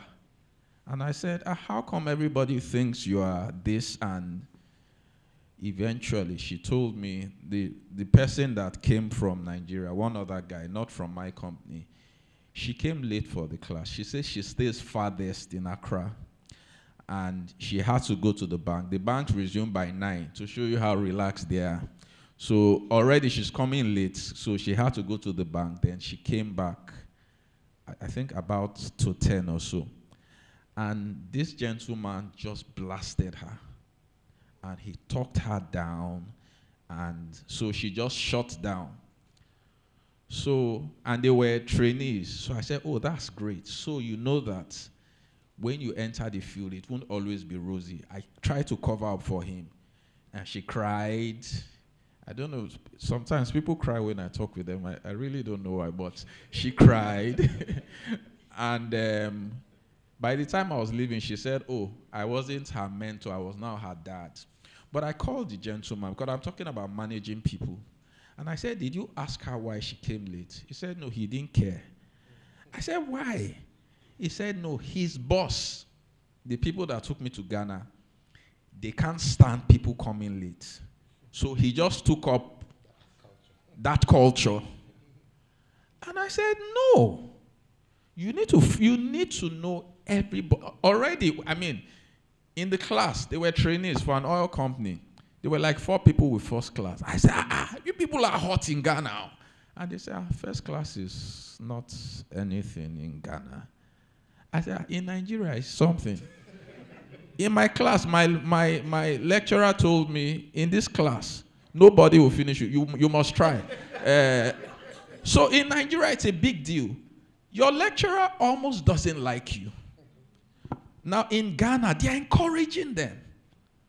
I've not attended any training where I had 4 first-class graduates and different fields, you know. And it wasn't just that they recruited, but they said it was a normal thing.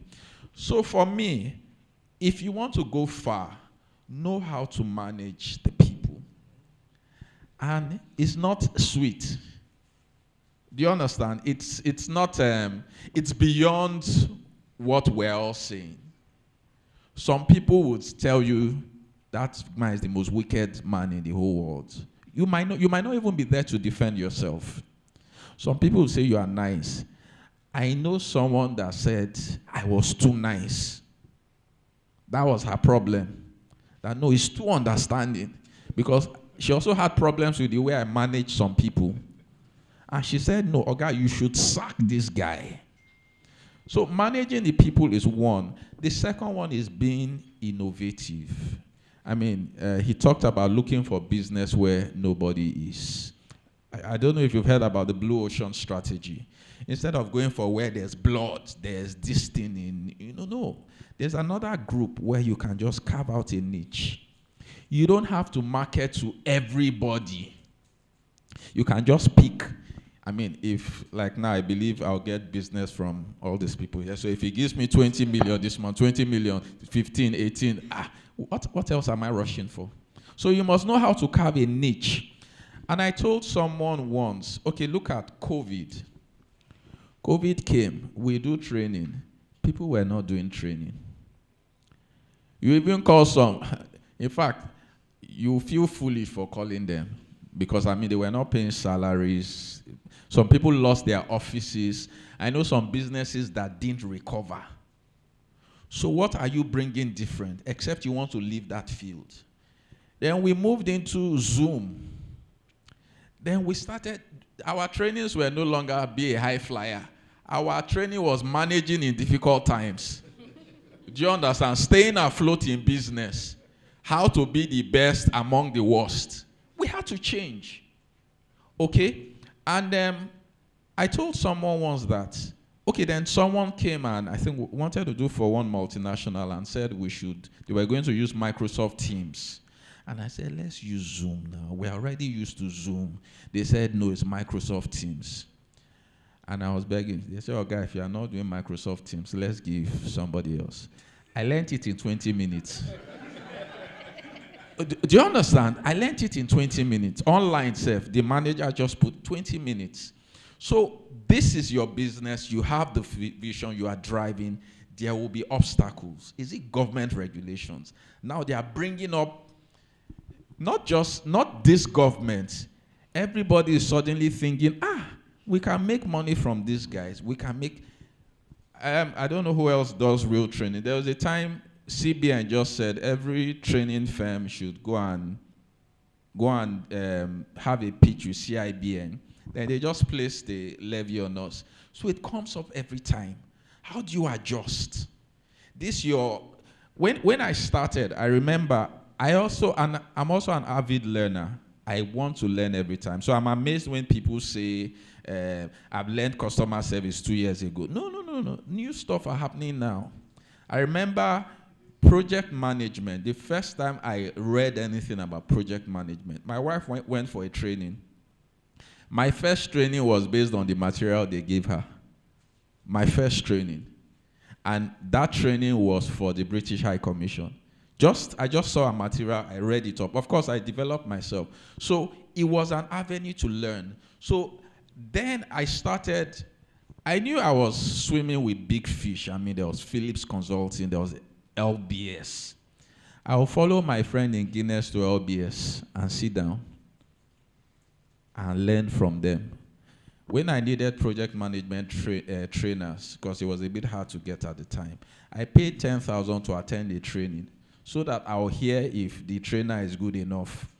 There were times people would send me, I'll tell them, if you have training, send to us. And I don't know if they were not checking our site. So they will send me all their courses. I'll say, oh, so they are training on this course. I'll add it to my list. So I was constantly looking for ways to upgrade myself because the market is volatile. And dynamic. You will think, I remember when I started, I said, and our trainings are not very expensive. We can train you for 40,000. Until one company said, who told you we are trying to save money? I said, that means that strategy will not work. So I had to, because there are people that, I remember MTN, before I did MTN, in fact, one of my friends says, please don't come, because I do 2 trainings in a year, one in LBS, one abroad. Don't come and talk to my ogas now, then they will cancel my abroad training and be giving you, But, so I knew the kind of people I was fighting, but I always try and stay a step ahead. My trainings, I would coach you, and we would have an emotional connection. And I think that is what has kept me till now. So it goes beyond, if I teach you customer service, you will be a better individual. You learning customer service, you can even learn online. But when I'm done with you in my class, you will be a better person than you were before the class. And I think that has really helped me. Let me stop there. Thank you very much. Can we put our hands together for them? Okay, so I'll be wrapping up this section with questions. Do we have anybody in the audience that would like to ask questions? We've been dishing out a lot of nuggets here. Do we have anybody? Okay, thank you. Please, can you help me with the microphone? Debbie, please. Thank you, everybody. My name is Israel Anishi from Dynamic Growth Consult and Event Management. I would like to throw my question to Mr. Lanre based on his experience in the past. Now, sir, you mentioned that you at least lost your capital when you started your business and before you now stood back. Now, my question is, how do you manage those periods?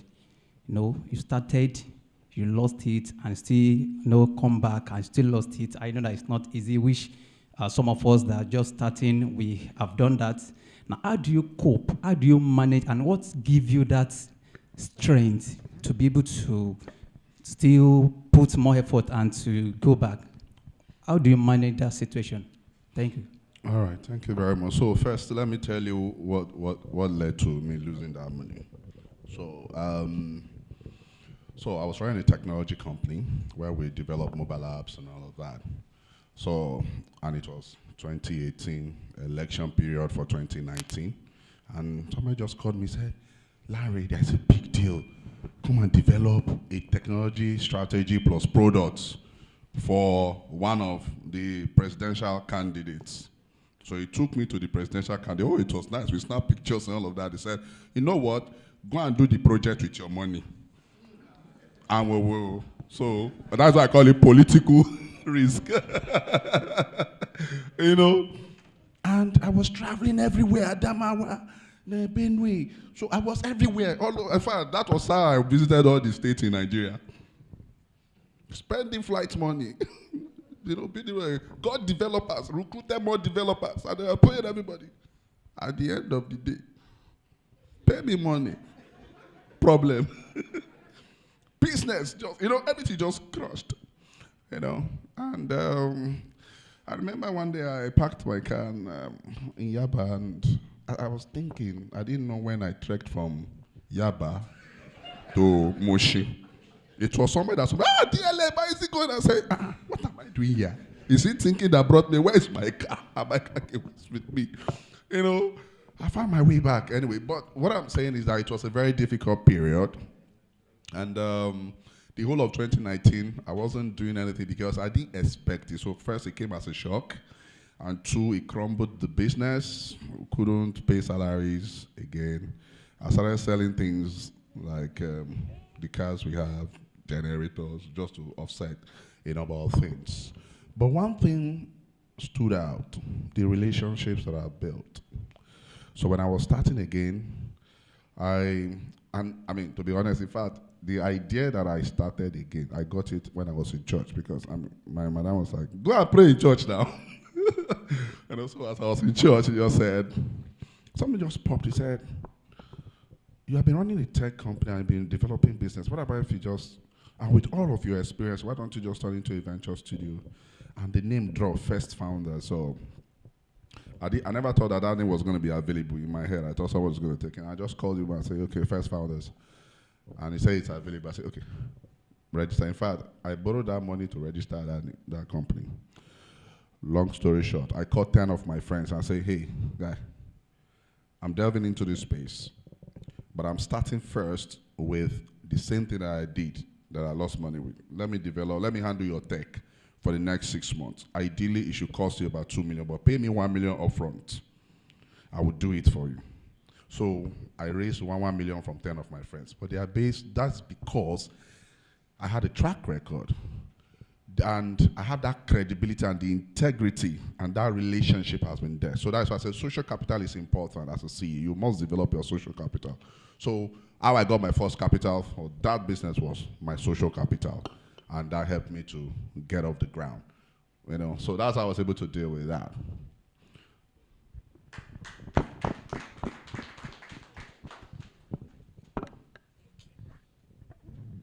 Do we have another person? Okay, gentleman over there. Please, can we meet you? Thank you. All right. Good afternoon, everyone. My name is Abbas. I have two questions. One is for Plan B and one is for Mr. Larry. So you mentioned that you really understand the terrain of the economy of Nigeria very well. And one of the headache of most of the startup entrepreneur now is that the government policy is not stable. For example, when we have currency swipe, and then quite a number of companies were just struggling to survive, and before you know it, the naira float and purchasing power of people really dropped. Markets is not really speaking well. There's some entrepreneurs that are doing perishable goods. They are not really surviving. How do we survive this kind of situation? So maybe you ask the two questions. Okay, the second question is for Mr. Larry. So sometimes when you are in your comfortable zone, let's say you are working for someone and you've actually rise to some level where you can actually run your own company on your own. Let's say tech company, and you have the capacity to pull a lot of things. So situation comes that you are scared of making that step of becoming not getting paid. And then how is the market looking like? You don't have the certainty of the situation. How do you break that yoke? How do you break that barrier? Thank you. All right, thank you very much. I think first of all for Larry, maybe you should write a book on how to lose 100 million in 1 month. It will sell. Because when he mentioned it, I was thinking maybe he contested, because we had a friend that contested and also had similar experience. It's just a very, but it's lessons for all of us, especially the younger ones. Okay, so it's not as if I didn't say I have experience in all the business sectors in Nigeria. I only play in 4 major sectors. But generally, I think there are some things we do in this part of the world where we just believe that because I am brilliant, I can do anything. You cannot do anything, or you cannot do everything. First of all, learn. I just kept quiet about mentoring because Mr. Soji has been saying it. I found my growth in the first 7 or 8 years in business was, we shouldn't be talking about it.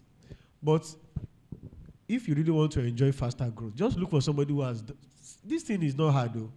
It's copy and paste. That's why somebody like Larry can bounce back from losing 100. Some people will just die. From losing 100 million naira to wearing nice suits now. Somebody who couldn't register a company at some point in time. You know how low that can be for you. Name search is just 500 naira. To register a company is maybe 20K. Limited liability company, 60K. And a grown-up man in Nigeria cannot afford 60K. That's terrible. And he's sitting down today talking about $25,000 like it's 25,000 naira. Do you understand? It takes some grit. Okay, so coming back to how we think so highly of ourselves in this part of the world. Let me give you an example. You used a typical example of perishable goods. For a farmer in Nigeria who plants tomatoes, the only thing he knows, and this thing keeps us poor so much, just that some brilliant minds can't go into everything. And the only value chain this guy knows about tomatoes is just to plant it and wait for some people to come and collect the tomatoes and go and sell them. I tell you, the first line of production is where you can make the minimum amount of profit. You see those who do value adding. The guys that make cocoa don't make money. The guys that make chocolate are the ones keeping the money. Talking about value chain. The more value you had to eat at your chain, at your own face, the more the money you make. Not the guy with the raw. I'm into production, so I know what I'm talking about. So our guys will say, I know tomatoes. So COVID has come, tomatoes will perish. What are we going to do now? The guy cannot think of, when life throws lemon to you. I'm not a motivational speaker, but let me borrow something. When life throws lemon to you, what do? You pick it and make lemonade. So let me give you an example. You grow tomatoes, maybe large quantity. Maybe this example might not work for large. Maybe it may work, depending on how much social capital you have. Some people seated here in this room, one of the opportunities I have as a young man is that I found myself in an organization where people like Pascal and co are. And when I run into troubles, I just scroll. The first, my wife is Eloba Plan B. Any problem, Eloba Plan B, social capital. So you sit down, you say, I have these 10 hectares of tomatoes, and COVID has just struck. What are we going to do? Can you make tomato paste by yourself, locally, without having machine? Because you cannot even import machines at that point in time. So I just read about how to make paste. So as a business person, don't know about your business only. Know at least 10 ways to sell the product that you have, just in case one way is blocked by government. That's what I was trying to say earlier, horizontal growth within the same business that you do. So the farmer that is producing tomatoes knows how to plant and wait for buyers to come. When buyers are not able to come, what happens to your tomatoes? Can you make them into paste? And then your communities, I mean the local community, and you start saying that instead of you going to the market, you can just come here and buy paste. At least that would not mean total loss. That would mean you will still be able to gain something. If you are into school and children are not coming around that time, you please write down Anik Singal.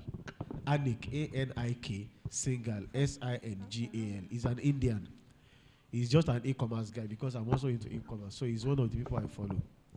And he wanted to empower some people in India just to give back to the community where he grew, where he, you know, and he invested $40,000 into building a school for the indigent students. So Montessori, high standard, academic standard, and with very low money, not free. So he now said at some point, the school could not sustain itself. It is hard to help poor people. People that are poor in mind, not people that are poor with money. And most times, it's just that when people are poor in cash, they are also poor in mind. And that one is the hardest to help people.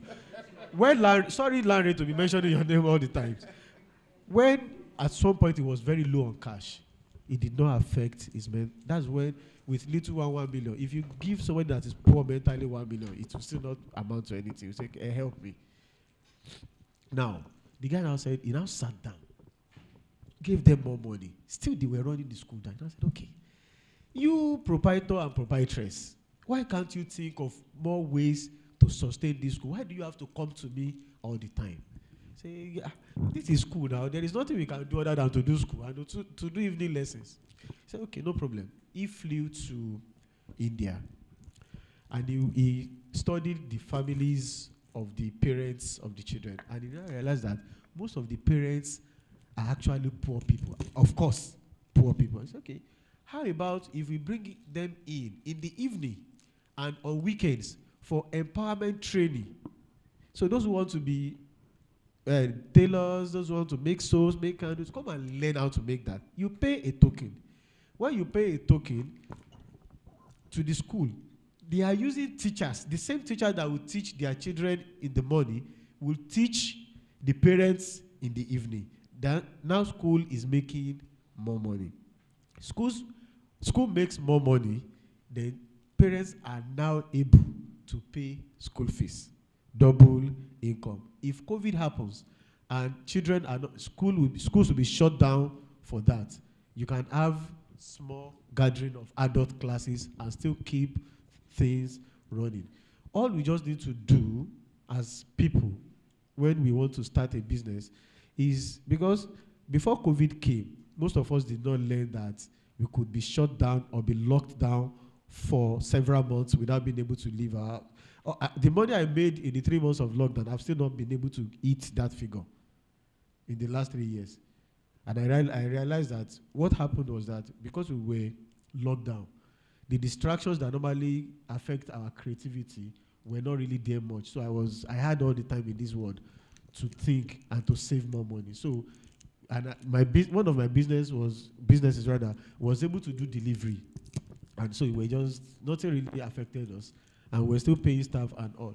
So learn at least 5, 7, or 10 ways to survive. if the main business that you focus on is not able to perform at any particular point in time, that is how to. Then, talking about government policies, I think you mentioned government policies. How do you handle government policies? Personally, I don't like to have issues with the government. So before you go into, and one business I do, health business, I want to produce health products. So the policies are very clear. Government says have this, have this. Now I don't have money to have all this. What can I do?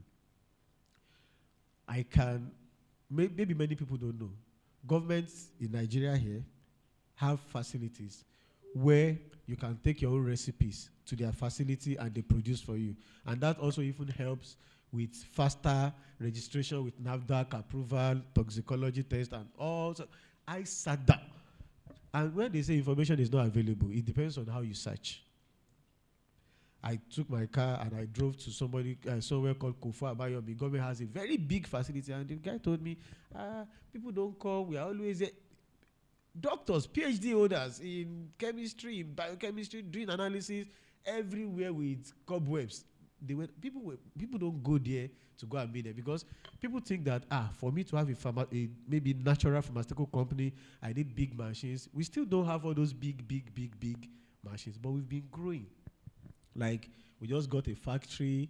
Then NAFDAC now, excuse me, NAFDAC will now have to come to our own factory. But how were we surviving before then? Instead of you to find a way to boycott or to, to play the government, there is always a way out, depending on how well you search and who you talk to. Mentoring, who you talk to, who is guiding you. What I know is that there is nothing. Maybe tomorrow there will be something, or before we leave here, that you want to do that somebody has not done something similar in the past. So just study. If you don't have access to them, go and follow them on Instagram. Buy their book. Look for who know them. If they organize a training, pay for the training to learn from them. You will learn how they have done it. And if you yourself, you are still not able to find a way, there will be a government agency. Go to their office. These things are simpler than we normally think at times. If you go to maybe NAFDAC by yourself, the day I went to NAFDAC to go and ask them that I want to start a company, they looked at me and they say, "Who are you?" I said, "Abi, you are an undercover." I said, "No." They said, because they say people don't come. They are the ones that usually run after people. I say, so maybe because I'm a member of JCI, I've learned some basic things. Boldness. They will not kill me if I go there. At least I've not produced. So I say, what do I need? Say, hey, we want people like I say, hey. So, and they made it very easy for me. The guy in NAFDAC that I went to meet asked me, "Do you have a trademark?" I said, "Do I need a trademark?" I was trying to play novice. I already read it online. He said, "Yes, I can do it for you." You know what I read online? They told me trademark would take 6 months. I called my lawyer. Can you call 1,000? I said, and he's Abuja. The guy said, "I will do it for you." That we have people that do it. It's actually Abuja truly, but we have them here that can do it. And, in a few weeks, the thing came out. And that's how we started the journey. At times, when you show up and you ask the right set of people, you seek the right guidance, mentoring, coaching, you will get what you need. It may not be as easy as I am saying it, but at least the end will eventually justify the means. Thank you.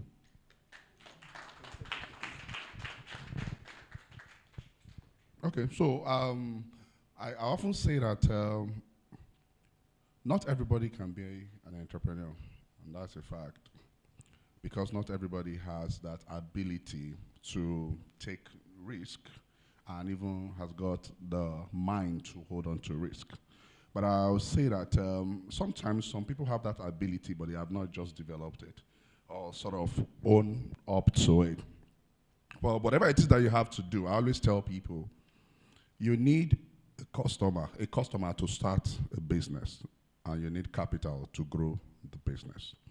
If you have a customer, excuse me, already for what you want to start, then you started the journey. Where I come from, First Founders, we believe in what we call the minimum viable product, and then we transition minimum viable product to what we call minimum lovable product, and then all up until having product market fit. minimum viable product states that what is the value that you want to offer, and is there somebody available to pay for it now, or even test it if they are not even ready to pay for it? You get. So if there is somebody to test it or pay for it, you have started, which means that you don't need to register the business at that point. You don't need to do anything at that point. You are just starting, and that takes you through the journey of idea to product, product to company. You understand? So once you have the idea, the problem you want to solve, and there is somebody that is willing to pay for the solution that you have, you have started that business. You get. So you can still be working and start that business because you have customers, right? And as you see that that customer base is growing and there is a repeat demand for what you are offering, right? You cannot begin to say, okay, let me move this idea to a proper product. That is where tech now comes in. So you say at the beginning of what we do, even at First Founders, is not to apply tech immediately. What we apply first is customer and value, to make sure that that exists and for us to validate the market. Once we validate that market, we develop the process that we translate into the tech. And I say, okay, how can we house this value creation process within a company, a tech-focused component that can now make the customer, do things in an automated way. That is the whole essence of tech startup, when you automate that value that you have created. You get what I'm saying? So I would say that you can be working and have that as your side hustle, just to check your ability to manage through that process, the entrepreneurial process of what you are doing. You can do that for 1 year or 2 years while you are still working. You get what I'm saying? And then, when you know that you have 10 customers, 20 customers for what you want to do, then you can now begin to translate. And of course, we have venture studios that you can actually, for you to, because oftentimes you're an entrepreneur, joining the venture studio helps you to become a better entrepreneur and develop a better product, right? So sometimes you just have to join a venture studio. I have a community of 800, and luckily, my company, First Founders, is partner to the bunkers. So some of our founders use your space in different states. A nice one, well done for that, really. So, and those are the things we try to do. I have a community of 800 founders and 500, startups, and many of these founders joined without any idea. From the interactions that sort of play out within the community, they generate their own ideas and then turn that idea to a product and further into companies. Some of them were working, and then they resigned from their work, maybe say after 2 years, and now face that company as it is. You understand? So for me, I would not say you should just resign your job and just get into it, because, man, it's not a joke. So that will be it on my own side. Thanks.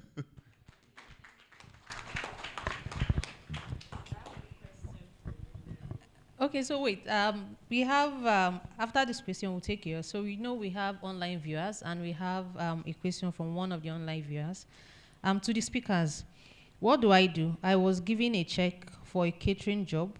I could not pay the check into my account, as it was a community that gave me the check, which I had to clear at the counter, and the bank was far from me.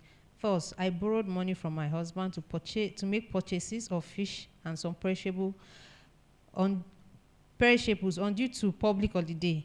And the day before the event, the secretary of the committee calls me to hold on, as the chairman of the committee is sick. I am here to clear the check, but have already spent the money. What do I do, as this fish will be stored indefinitely? And I was unable to clear this check. Who do I direct this question to? Okay, can you answer here? All right. I know he said he lost 100 million.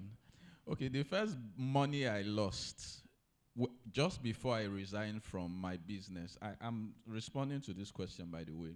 Someone gave me an assignment to do a research, and I spent everything I could holding on to the document. The person just said, just go on.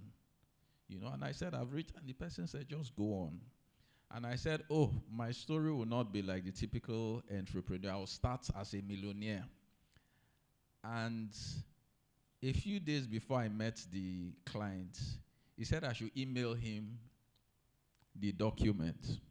So I sent him to it. I sent it to him by email. And I remember when I met him in the hotel that day, he came frowning and said, this is not what he asked me to do. Didn't tell me what to do, but he just pretended to be angry and walked out. And I just found out that I had done the job without being paid. Now there's social capital. There are people that you can hold on to. But for anyone doing catering business, there are some businesses that, depending also on the customer, but if it's high volume, my advice to you is don't. Some customers would feel insulted, but let me tell you, the biggest debtors are the big men. Are you saying because of 2 million you can't do my job? If we chop that 2 million, you would spend another 100K calling him. You won't reach him. So, of course, there's also risk management. There's how much risk you are willing to take. If I'm going to buy fish for your business without collecting money, I must know that in case you don't do this business, I'll eat the fish at home. I won't buy the amount of fish or perishables that I do not need. Because even if I need it, am I ready to invest? Imagine me buying fish of 200,000 to keep in my fridge. I don't need that amount. So for that kind of business, when you start business, you learn how to manage yourself. And even though you can build trust capitals, do not rush. I'm about to send you this money. Network. Just do it. I'll send it when I get home. Most times it's false. And people play on people because they know.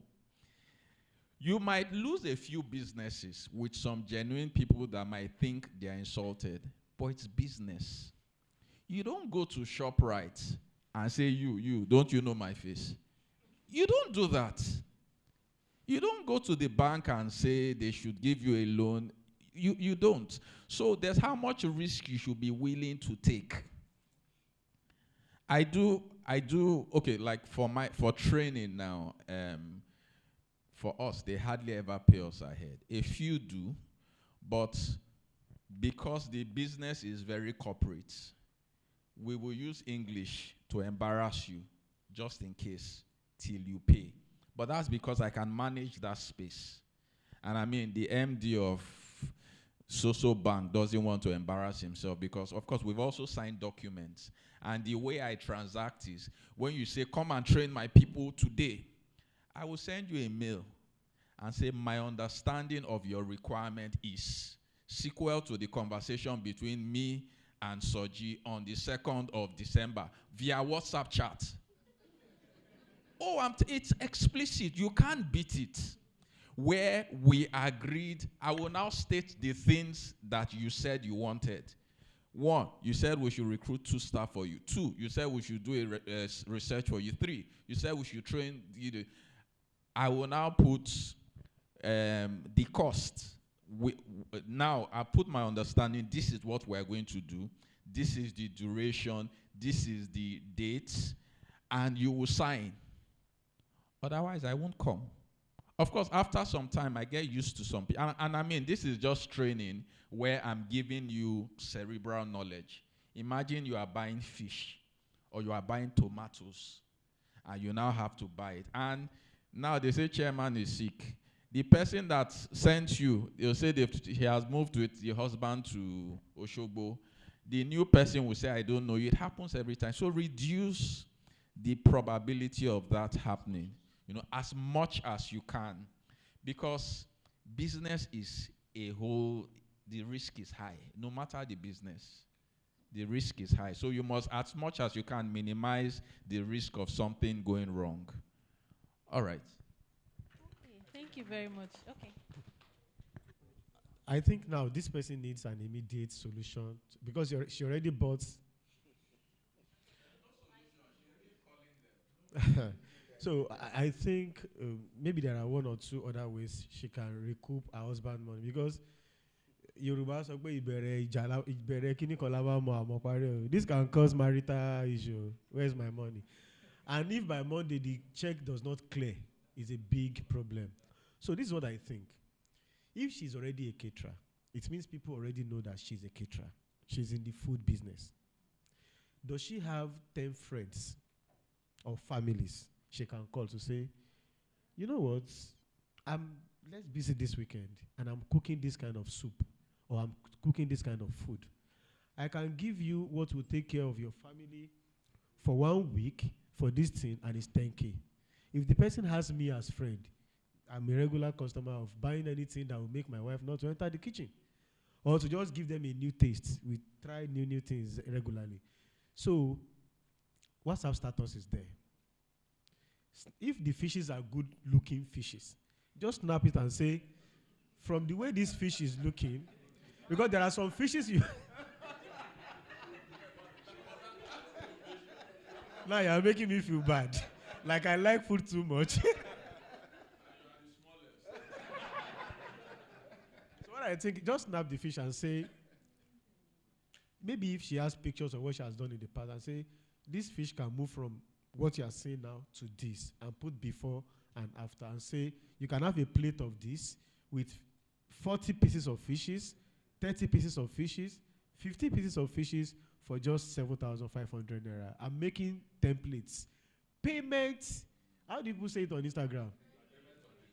No, not payment or delivery. There is a funky way they say. Thank you is the validate that I'm looking for. Payment validates order. And this, then you will not create scarcity. It ends by 4 p.m. today. If it is something that can stay to tomorrow, but then the person should go and start cooking, first of all, so that the fish will not perish. Go and start cooking.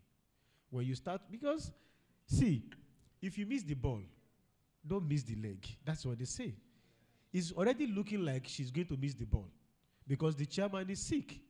How is she not going to miss the leg? Is what we are saying. Damage control. Start cooking. If you cannot preserve raw fish, start cooking.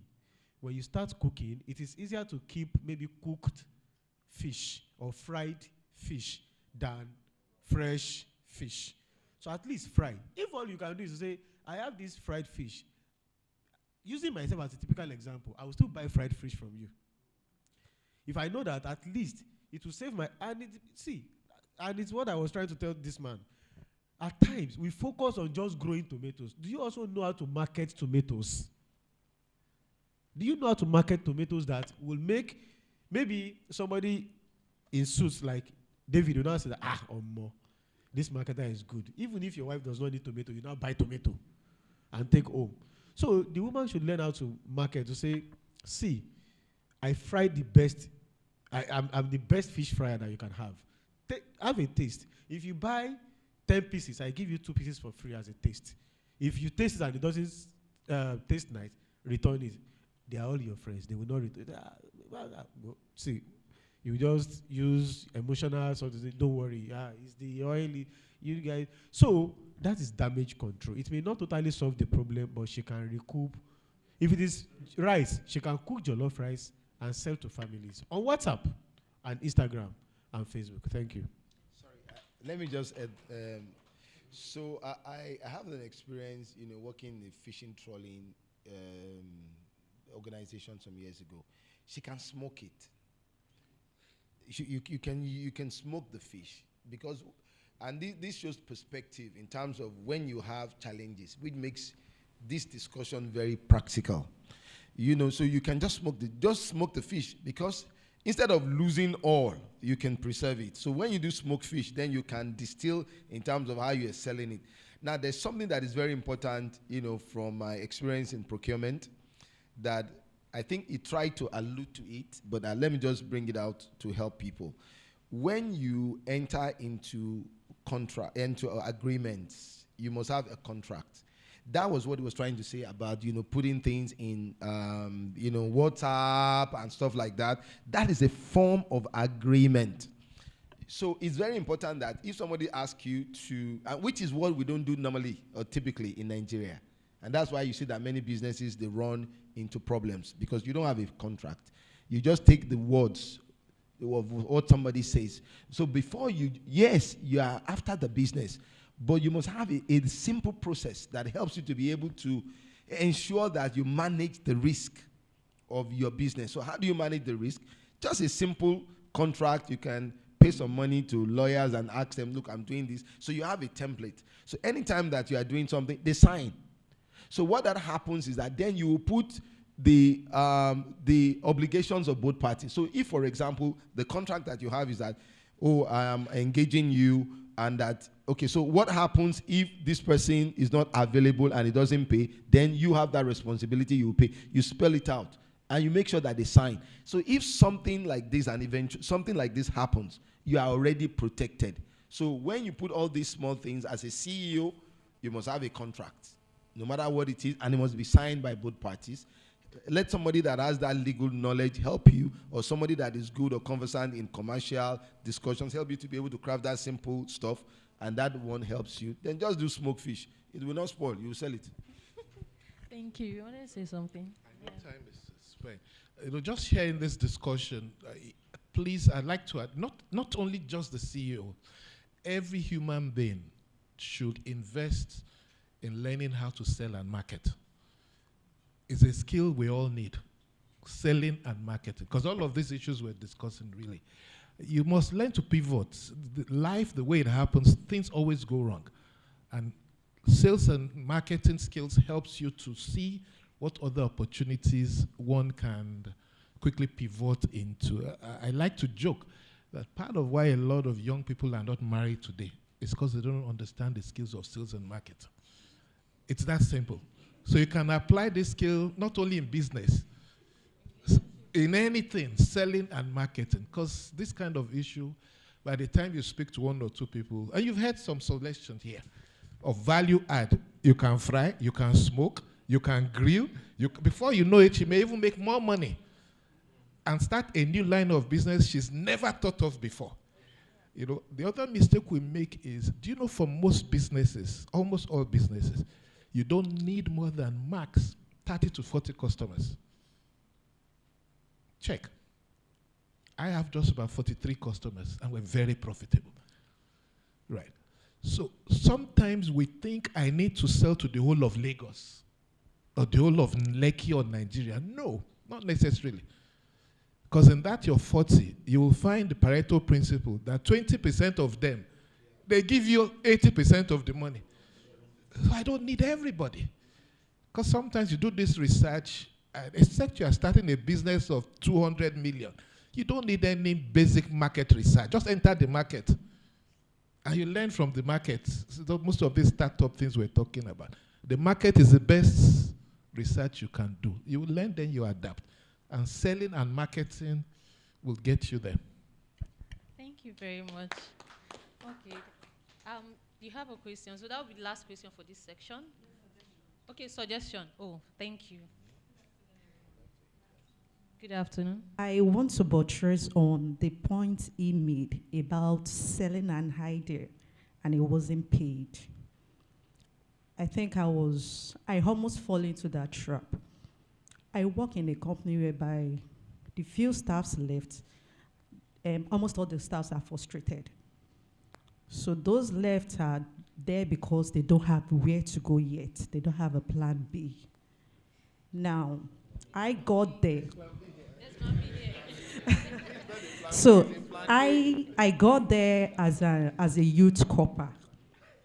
And coming to meet people who have worked for 10 years, 12 years, 15 years, they are not ready to train me because they are not getting paid well. So how do I go to them to train me? A frustrated human being cannot train a trainee like me. So what I did was I went online, paid for a lot of courses, which are very expensive. And as time goes on, the person I report to, which is a general manager, it happened to be that he does not even have time. Now, at that point in my company, I was the face of the company. He has to go to the site where we do production. Yet, I still don't have anyone to train me. As time goes on, they started giving me work, which they feel I shouldn't know this yet. How am I going about it? And I complained to him, no one was training me. Then I made him understand that I pay for a lot of courses, and there is evidence, which is the certificate. It was time for them to give me a work, they would have to pay millions for someone to do the work for them outside of the company. Here is what I did. I'm trying to buttress on that your idea. I did chapter 1, omitted number 3, intentionally. I did chapter 2, omitted number 5, intentionally. I did it like that till I got to chapter 10, because I work for the proposal and business development department. So when it got to chapter 10, where you have to explain how you raise your capital and how you raise the capital, because in a company, definitely you have to be careful and you have to state it out how you are making your capital, or else EFCC will carry you. So that is where I explained everything and bring out my formations. But you know what I did? I created a password to that chapter. So when I submitted it, I sent it as a mail. And I was calling my supervisor, have you checked? How far? He said, Tolu, I don't think we need this. You didn't really work hard on it, all this, all that. But you know, after 2 weeks, the man just called. Hey, Tolu, there is password. You didn't give there's password to chapter 10 and you didn't give password. And I told him, it's not just password. I omitted some numbers from chapter 1 to 5. And you see chapter 10, I have the password only if you pay me. He makes sure, at that moment, they were having, it was a meeting with Ondo State Governor. And they had to pay at that moment. They had to tender it at that moment. So at times, you need to work smart. They know you are intelligent. They know you can do it. But at the same time, they know you are a simple person. So they will want to play under your intelligence. So I omitted some numbers from chapter 1 to 5. And the key chapter which they actually need, I created a password. So without that password, if I don't give you a password, there's no how you will log in. And the man was calling to beg. They paid me.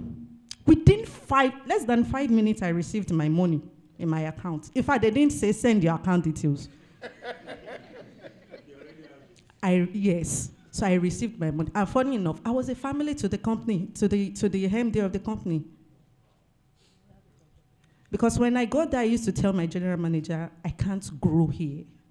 This place is not for me.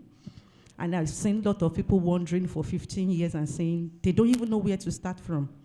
I have worked for just 3 years, and I already have my own business, and I am still working there. Then number 2, let's talk about this woman that had fishes.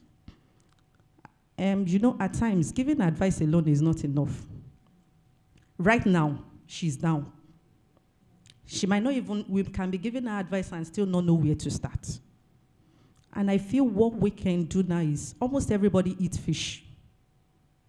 And we eat, even if we don't eat, one person doesn't eat fish, we have people that eat fish around us. Let's advise her, smoke it. Send your contact. Let us buy from her. By the time 10 people here buys from her, she has made her profit and at the same time made her capital. I think that is the best thing to do right now. Just find a way to communicate with her. Thank you. Okay, thank you very much. Wow, that's very interesting. So, I don't know her name, but I think you'll have your fishes being sold very, very soon. Just try smoking them. So while you were on that conversation on how you tried to make your organization see your value, we were having a chat, and part of the things we say that was wrong with our organization was culture. So we had spoken a lot about culture in our conversation. They have a poor culture, and the CEO didn't see a need to say, you just started and she can bring value to the table. So again, it still boils back to what we have said here, what the speakers have said. Have an open culture, have a beyond boss kind of work environment where everybody in the organization matters. Everything they say, anything they do, take it up and try to either bring it to the table or discuss with the leaders on top and see how that can move the organization forward. Thank you very much.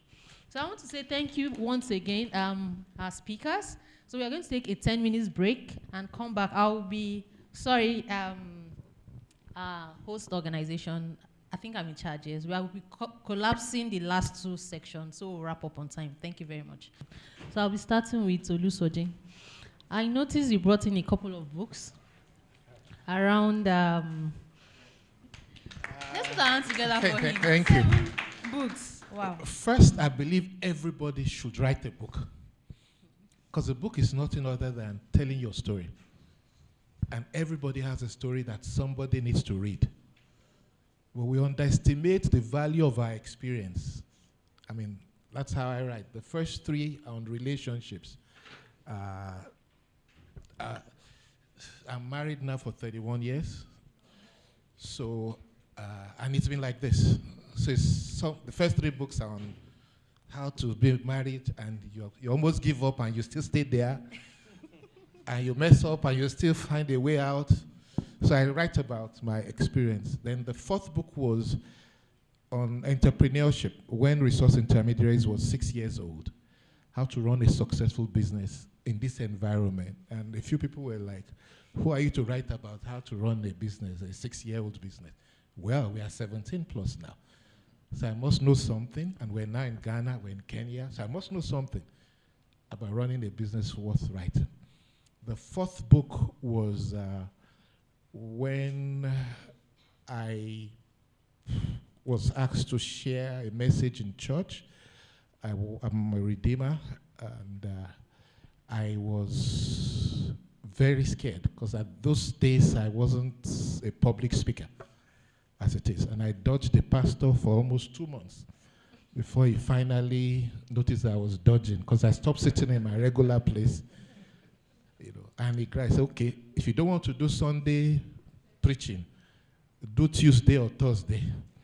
So I chose Tuesday, and I shared on the message, what is that in your hand? From the belief that we're all on earth for a purpose.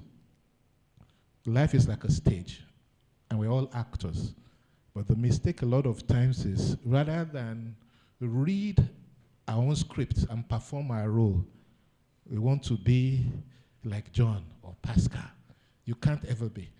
But there's something in your hand. And when you find it, that's where true fulfillment comes. That book led me to leaving banking, because I had become a general manager, which was very comfortable. But I wasn't happy. And I found out this is what God brought me here to do, to speak, to let people know how a third-class graduate can own businesses and survive in this country, as it is. So it's, what is that in your hand? The sixth book is titled My Thoughts at 50. What I wish I knew at 27, but I only found out at 50. Meaning, if I had known them at 27, I definitely would be a lot more accomplished than I am. So it's My Thoughts at 50.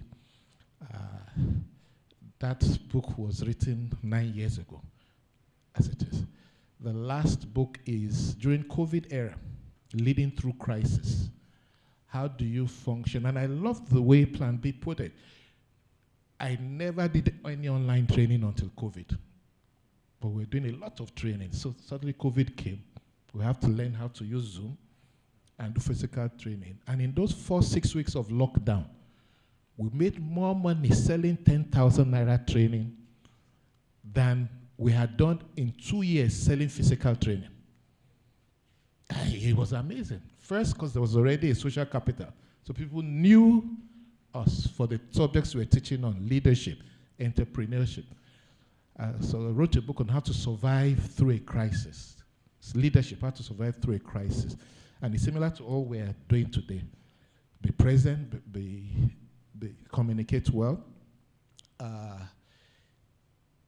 Our profit dropped to, we didn't make a loss, but our profit dropped to, we're making like 5% of budget during the COVID era. So profit dropped significantly. But I was able to convince my partners and the board that no staff salary should be cut, even though they were not working. Nobody should be sacked. We have reserves from prior year profit. Let us dip into it as shareholders and make sure nobody suffers. And we did that. Guess what? By the time we all resumed back August or so, when we did, that August, we made the highest profit ever in the history of the organization, because the staff recognized that when others were sacking and cutting salary, these people did not. As it is, when I say invest, when we say your staff are your greatest asset in RL, it's not a cliche. We live it. We have a creche in the office, so my nursing mother staff, when they resume with the baby. So they're doing their work, somebody is taking care of baby in the creche. They don't pay anything, as it is. We have, So we have paternity leave. So your wife has a baby, 2 weeks, don't come to the office, just go and stay with her, as it is. And several other things like that. But we're a Nigerian company, set up by people who never schooled abroad. I'm local, all my school is local. WAEC is like 3 times before I JAMB, I did twice. So it's not about those things.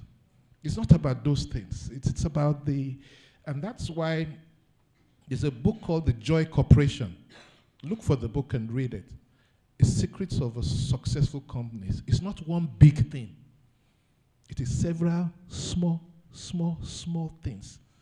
So if somebody wants to copy me, they have to take all of my stuff. They can't. At best, they succeed in snatching 1 or 2. Because the success is not Soji or Yahweh. It is these people. One of them is here. Irene here is the group head sales and marketing for all of our businesses. So it's things like that. So the things we kill ourselves over, it's not important. Build your people. When you build them, cross your leg like I'm doing, they will build the business. Very interesting.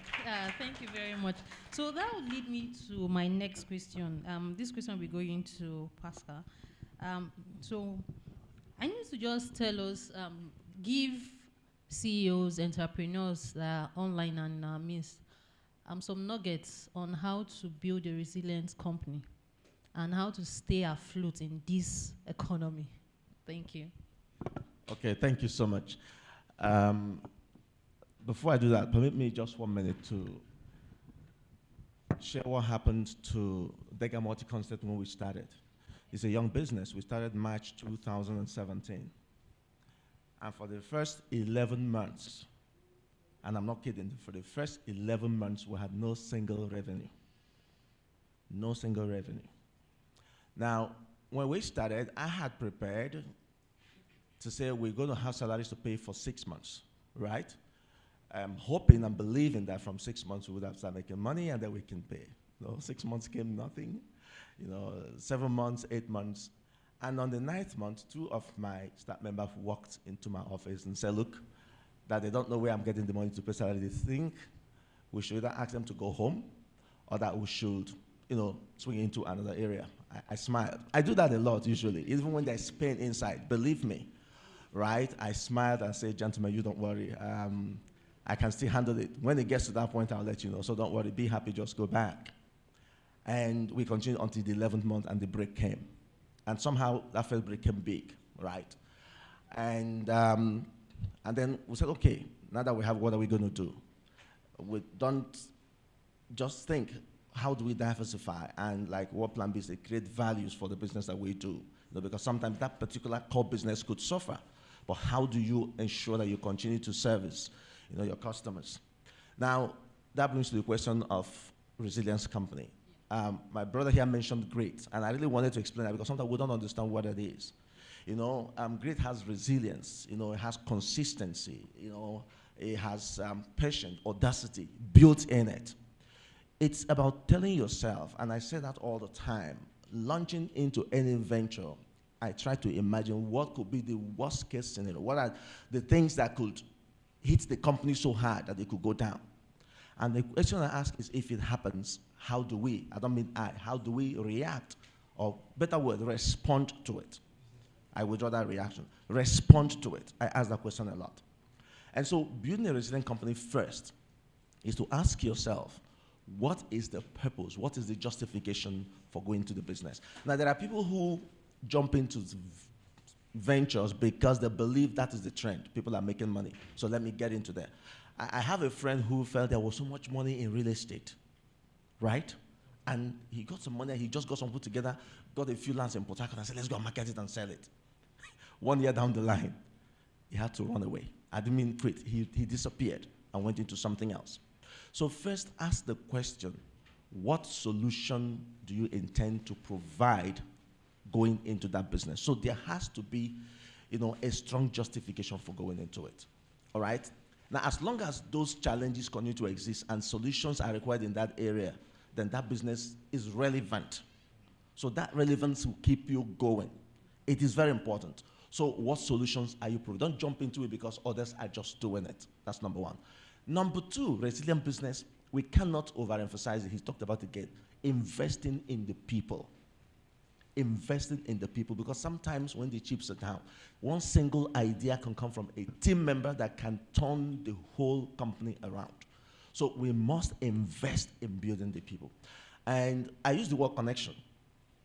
Now, the people is not about the number of staff you have. The connection you have with them, the connection they have with each other is actually what makes the difference, right?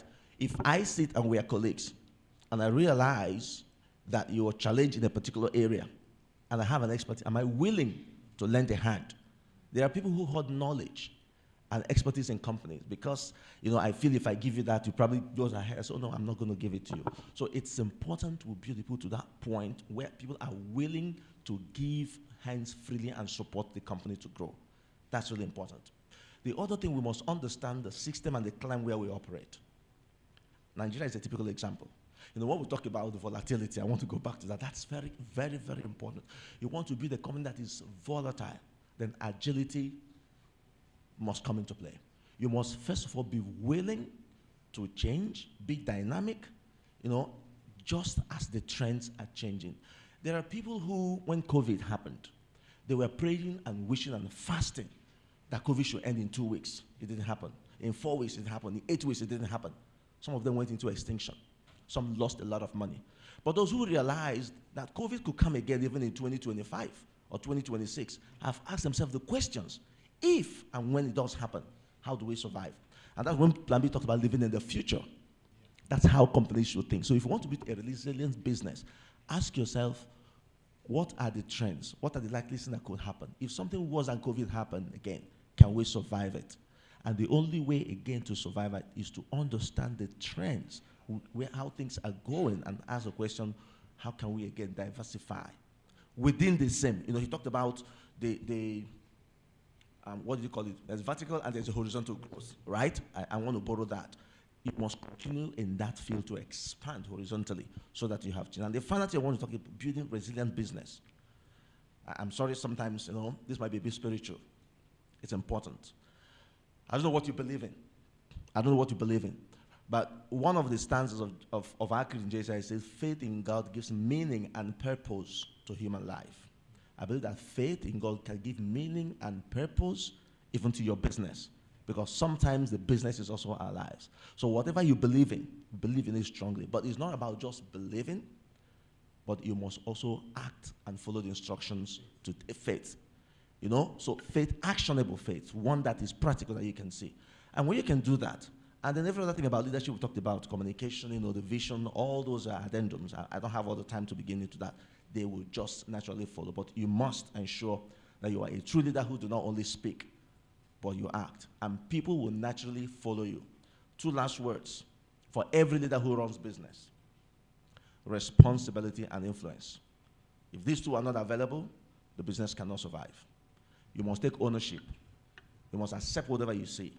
But also you must live in a way that your actions influence people to be willing, like he said, to die for you, because they've known how much you've put in making them who they are. Thank you. Thank you very much. Okay, Femi, over to you. You're now on the hot seat. Okay, so I'm going to ask, can you just let us know how being a leader has contributed to your personal growth? Yeah, thank you. So being a leader has contributed to my growth because I try to replicate the good of myself in others. You actually grow by allowing others to grow.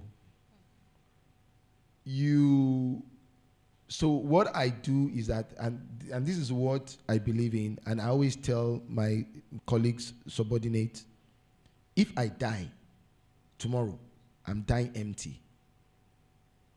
What that means is that there's nothing good that I know as an individual that I have not given it out. Whether you have taken it is another story entirely. So if I know anything that can benefit you as an individual, I don't hoard it. I give it out. And that has been my greatest encouragement as an individual and as a leader in different spheres of my life, anywhere that I go. Whether I'm in an organization or whether my friends or whether anywhere, there's nothing good that I know that can benefit you. No matter who you are, I will give it out to you. Even, it gets to some point that I see some people and I see things, maybe out of perception or maybe experience. Like even some of the audience here, I've been able to get some inkling of the kind of personalities of the people that I hear. That's what I do. I study people. And that's why whatever it is that you do, put in your best. You are not putting in your best because of what you expect from people. It's for you. It's for posterity. You understand? And most times, don't even expect that the people that you are giving it out to will pay you back, because it doesn't come back that way. But God has a way of making sure that whatever that you give comes back to you in many folds beyond your imagination. That is the passion that drives me as an individual and as a leader. Give your best in whatever that you do, irrespective. I'll give you an example. And so I had a boss. He's a Dane, and he's Danish. He has years of experience. Hugh Severinsen. He's now retired. Very experienced. Has a lot of. And so when he came into the organization, he was just. And so I kept on doing everything that I knew how to do. I didn't look at his face. I was just doing my job. I was doing everything. You understand? I was just putting in everything.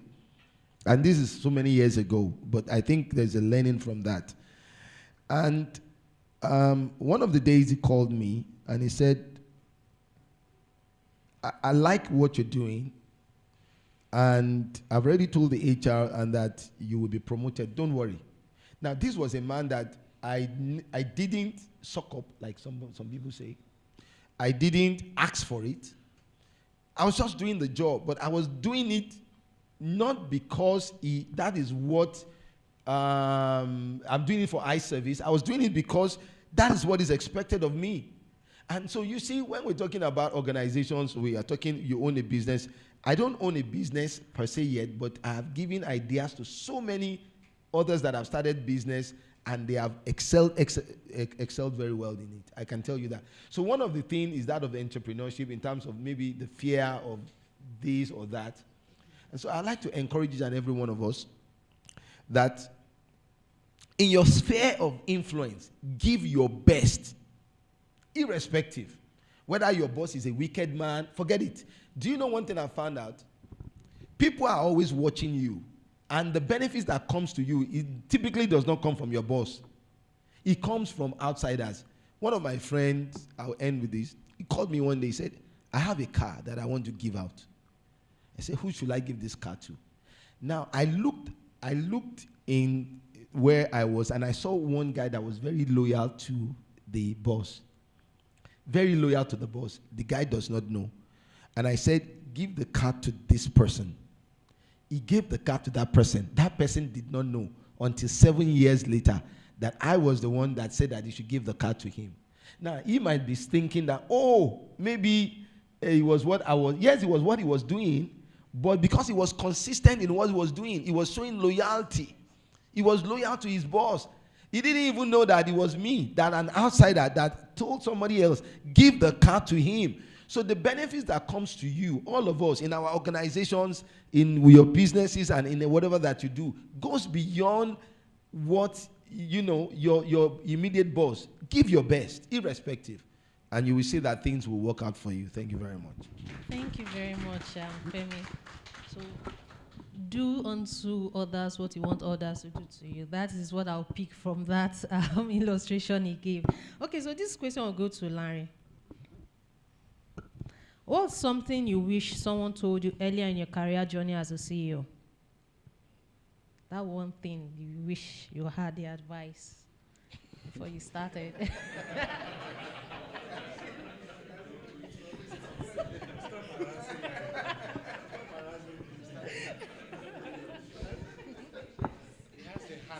He has.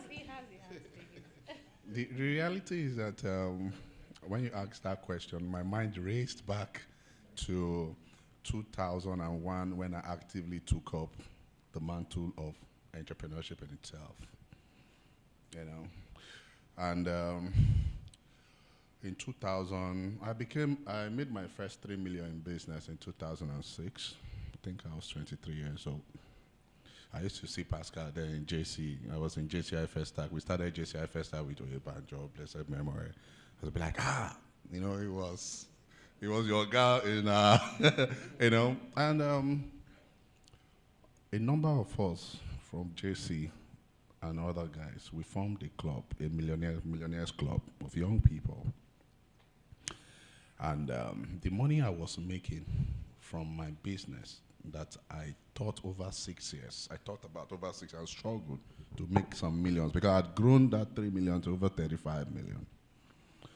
So people used to say, Larry, you now know how to make millions, so what is the easiest way to make millions? I'll just say, create something that you sell for 1,000 naira and sell it to 1,000 people. That will give you 1 million. Repeat the process 7 times, it will give you 7 million. So that is the art of making your first 1 million. And we started that, and then we hang out, we go to very expensive places, and one day, somebody amongst us said, let us do oil and gas business now. Who will handle this oil and gas business? I have a brother that let us all bring money. So I brought 30 million. Everybody brought money. 8 months after, and that took me to the point where I wish that somebody told me that do not put money into what you don't understand. You must always put your energy, and even the Bible says this, it says, where the treasure of a man, there his heart is, right? That means your heart must be where your hand is also, because your heart carries your hand with you. You understand what I'm saying? So that was a very big one. And because of that, I try as much as possible to categorize everybody around me, even particularly in my workplace, into 3. I call them the mavens, the executors, and the connectors. But I like to relate more with the mavens. Not that I don't like the connectors and the executors, but I will just explain. The mavens are the futurists. They are the ones who look at things critically. You get it? And they are also people who are creative. But what I love most about the mavens is that they are conceptual in their thinking. I know we have critical thinking, creative thinking, conceptual thinking. Conceptual thinking puts the tangible on the table. Critical analyzes the problem. Creative brings the solution, which is often very generic. But conceptual turns that solution into the value itself, and then you can say it. So when I'm talking to the Maven, say, DLM, don't go there, because I'm very heavy on risk, which means that I need a group of people who run very quickly into the future and say, hey, don't take this decision. Don't do this. You get it? And if you see the pattern between the money I lost in 2019 and the one I lost in 2008, you see that it's the same, right? Because I had nobody. So since then, I understood the power of having the mavens, the executors, and the connectors. The connectors are people who create the bridge between the value that you create and the market that consumes that value. It's important to have those kind of people in your company as a CEO. Just send them out, send them to events, let them go to places and all of that. I think got a report this morning of 3 of my team members that I sent out to go to events. I say, oh, I got an expansion project. I think that was going to be like about $30,000 into the company. Okay, anyway, we charge in dollars in my company, so I always talk in dollars. And that's because they wear that, right? I sent one to Morocco recently. She brought in a deal. What I'm saying in essence is that they are called the connectors. The executors are those who do the work. You must also have people that you can count on that do the work within the company. But as a CEO, it's important to be very close to the mavens who are checking around your decisions, particularly when you have looked at the type of weakness that you have. I'm also very spontaneous. So I've seen last year, I was in UK for a course at Oxford University for 6 months on an academic visa. So I was an academic visitor basically, and I met a number of entrepreneurs in UK and say, oh, we just need $10,000. I mean, I had $100,000. I just put $10,000 in all of them. Personal money. You understand? But the bottom line is that only 3 of them are surviving right now. You get, I've lost almost $70,000. Because of that, I had to hire a finance person in US that I pay that handles my US account. So anytime, so the mandate is that if I need any money, I have to make a capital call. And I'm sure you know what that means. I need capital. What do you need the capital for? Why do you need to do this with this capital? Why don't you cut it into 2? Or in fact, you don't need to do this investment. And that has been helping me. So the bottom line is that I wish that somebody told me, Larry, don't put money into what you don't understand. Only put it into what you understand so that I'll be able to manage it. Thank you. Thank you so much. Don't put money. Did you hear that? Don't put money into what you don't understand. Okay, plan B. This is for you. How being a leader has, tell us how being a leader has exposed you to being broader in your industry, career-wise, and personal development. Please reframe my... How being a leader, so right now you're a CEO, how has that exposed you into opportunities for your business and personally? Okay, I think most times people actually call me for a lot of opportunities because of my position and exposure, and they think that I'm smarter than I am actually in reality, and that puts me into a lot of troubles. And because I have to live up to that expectation, you know, I became a business owner very early, similar to his own journey too. I didn't want to be a business person. I need to clarify that. I wanted to be an academics actually, but Nigeria failed me, you know. So I had to, that's the reason why I named my company Plan B, actually, yeah. So it's not a nickname. 2 of my companies are Plan B, Plan B. So when I became a leader at early stage of my life, I needed to live up to the task beyond my age, beyond my exposure, beyond my experience. So I read up a lot of things. I trained myself, attended trainings, attended courses. Now, then I joined JCI. I think we now have myself and Larry, and then Pascal is there. So then that's now, I picked up leadership positions in JCI too. You know, they give you tasks that they will not even ask you whether you can do it or not. So it is learned by doing. So and that's and then in the organization, when you do well, you are rewarded. Not financially, then you are rewarded with more opportunities. And these opportunities now give you access to people. You know, I'm not supposed to be on this call. Somebody that was supposed to be here, Jide, reached out to me and I said, that sincerely is a tight day. I have to be in the office. We have strategy session. He said, if that is the case, that I said, But the epistle he wrote before he asked me for the favor, I already knew it was important to him. And he said, it's really, I said, okay, if it is important, I can share my, Pascal knows where we are supposed to be right now as JCI members. So I said, I'm not even going for that event because of what I want to do in the office, but I'll cut my day into 2 halves, be here in the morning, then go back to the office in the afternoon. But see the opportunity that is exposing me to. Something brought me to where Jide could say, okay, of all my friends, let me talk to Plan B. So that thing made Jide to say, okay, I will talk to Plan B.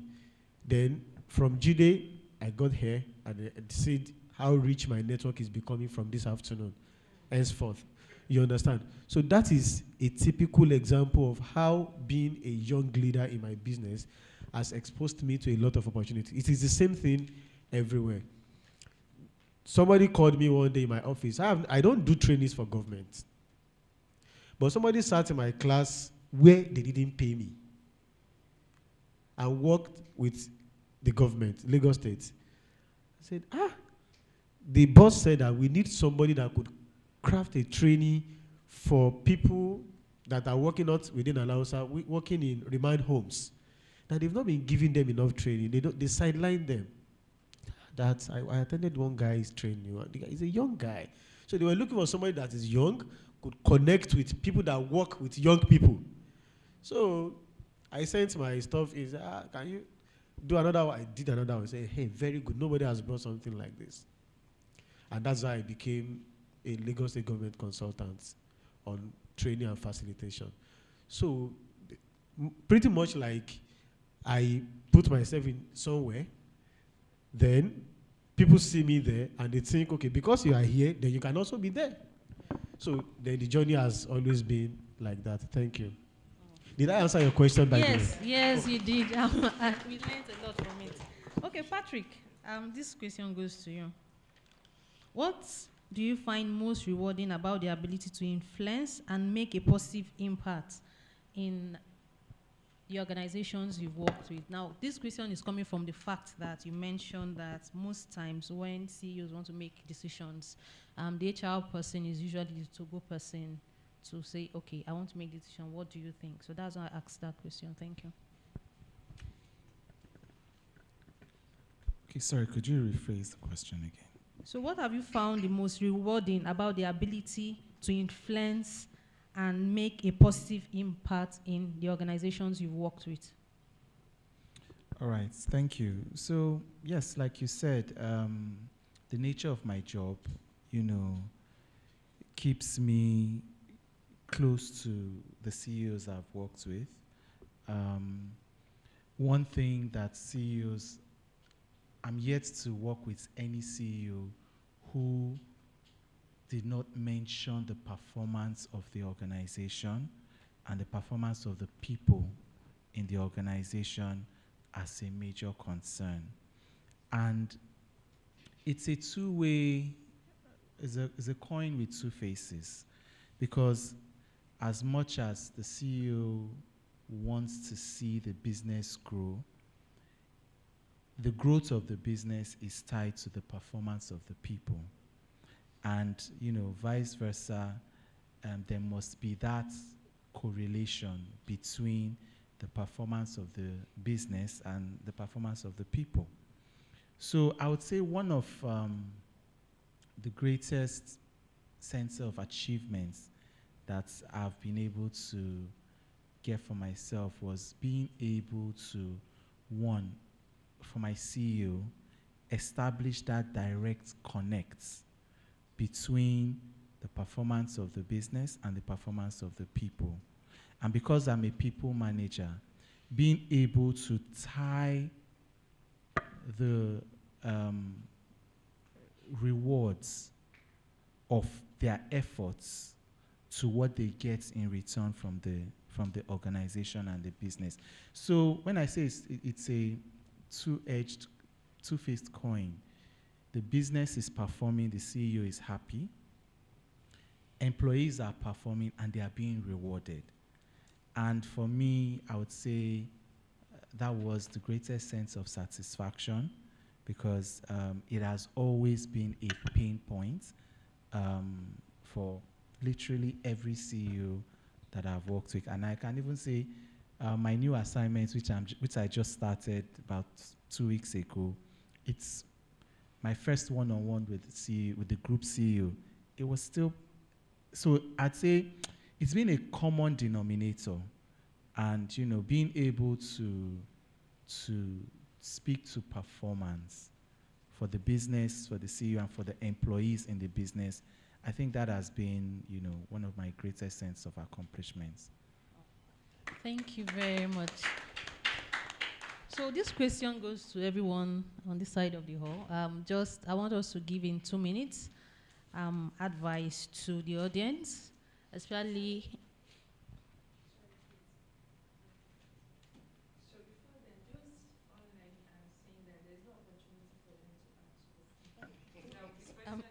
I'm so sorry. Okay. Can I have the questions, please, for those online? No, they're saying that it seems that the question This is just for people here. saying that those online. Oh, okay. Okay. The fish question was online. I told them that they said, some people. Okay, so apologies to our online audience.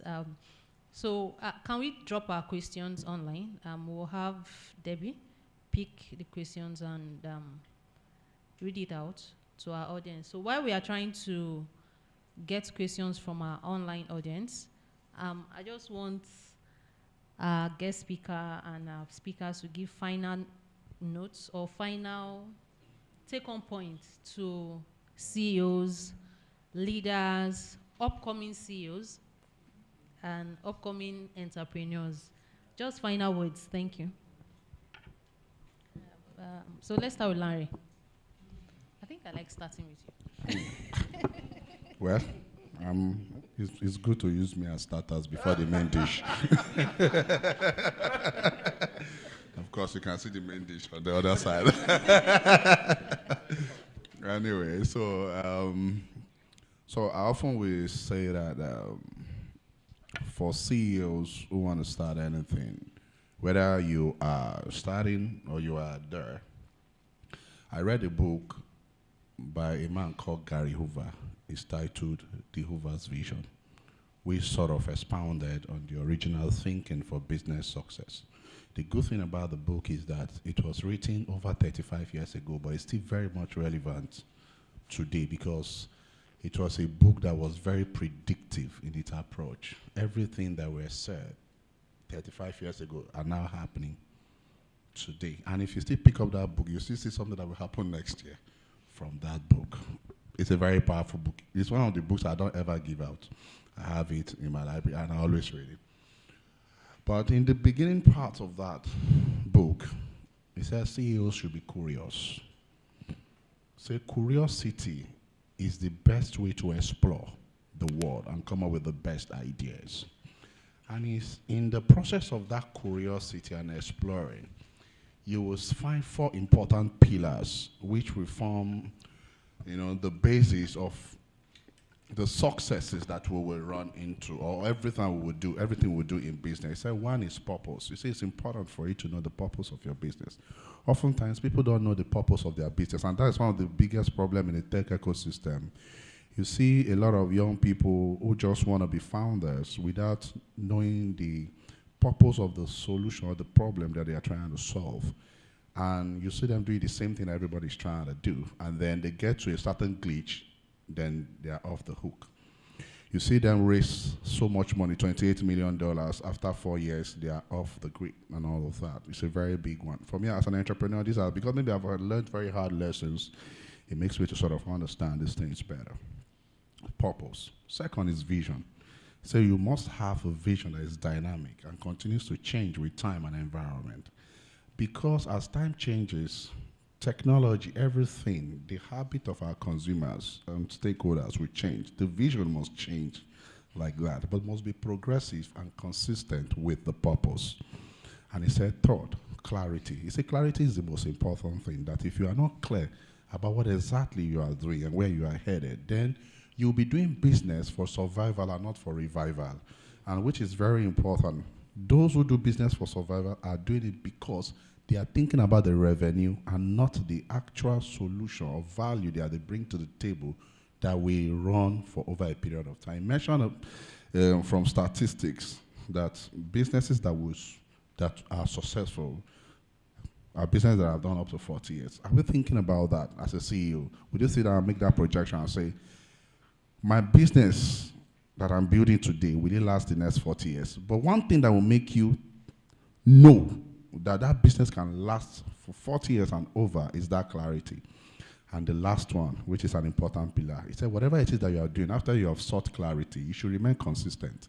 And I realized that everything that has brought me to where I am today, is because of consistency. What I'm doing today, I started doing it since 2000. Shola Elawere knows my story, and he knows where I started. He knew when I became a millionaire. So that's why, as I'm saying those things, it's a witness to some of the things that I've said here today. But the good thing is because I've been very consistent. So the relationship that I've built, I can call anybody and say, give me 100 million. I'm serious. They will not think about it. I've tried it a couple of times where I call my friends in the US and I say, can I have $20,000? Okay, I'm raising a $10 million fund that I'm going to start investing in startups from next year. And one of my accounts in America was sort of stuck. And I needed $100,000, which is from 1% of the fund. Because when you are raising venture fund, you have to contribute to 1% of the money before the LPs, limited partners, put in their monies, all of that. And I was just $20,000, short at that time. And I called the first person, and I just said, Larry, do you need the entire 100, or I should give you, it's just the 20 that you need?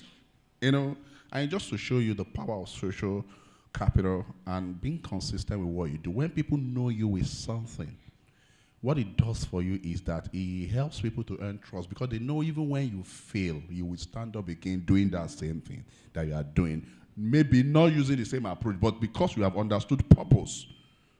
You understand? You will do that thing, and that takes us back to the horizontal line of that value chain. So that will be what I would say. That breakfast was really loaded. Okay, Patrick, what's your advice to leaders and CEOs, especially young ones? I said 2 minutes, please. Yes, Thank I you. said I have the easiest job here. Being that, I'm not a CEO myself, but I work with CEOs, all right? So I'm going to just do something. I've been taking note of what all the CEOs here have said, and, I plan to just wrap it up with a brief recap of some of the nuggets. Like I said, it's easy when you know your job, and I will stick to my job. Okay, so we'll come back to you then. Okay, that's I think better. We'll come back to you then. So when you're taking conclusions. All right. Okay, plan B. Thank you so much. So I will divide my advice into two, for the aspiring entrepreneurs and for the emerging entrepreneurs.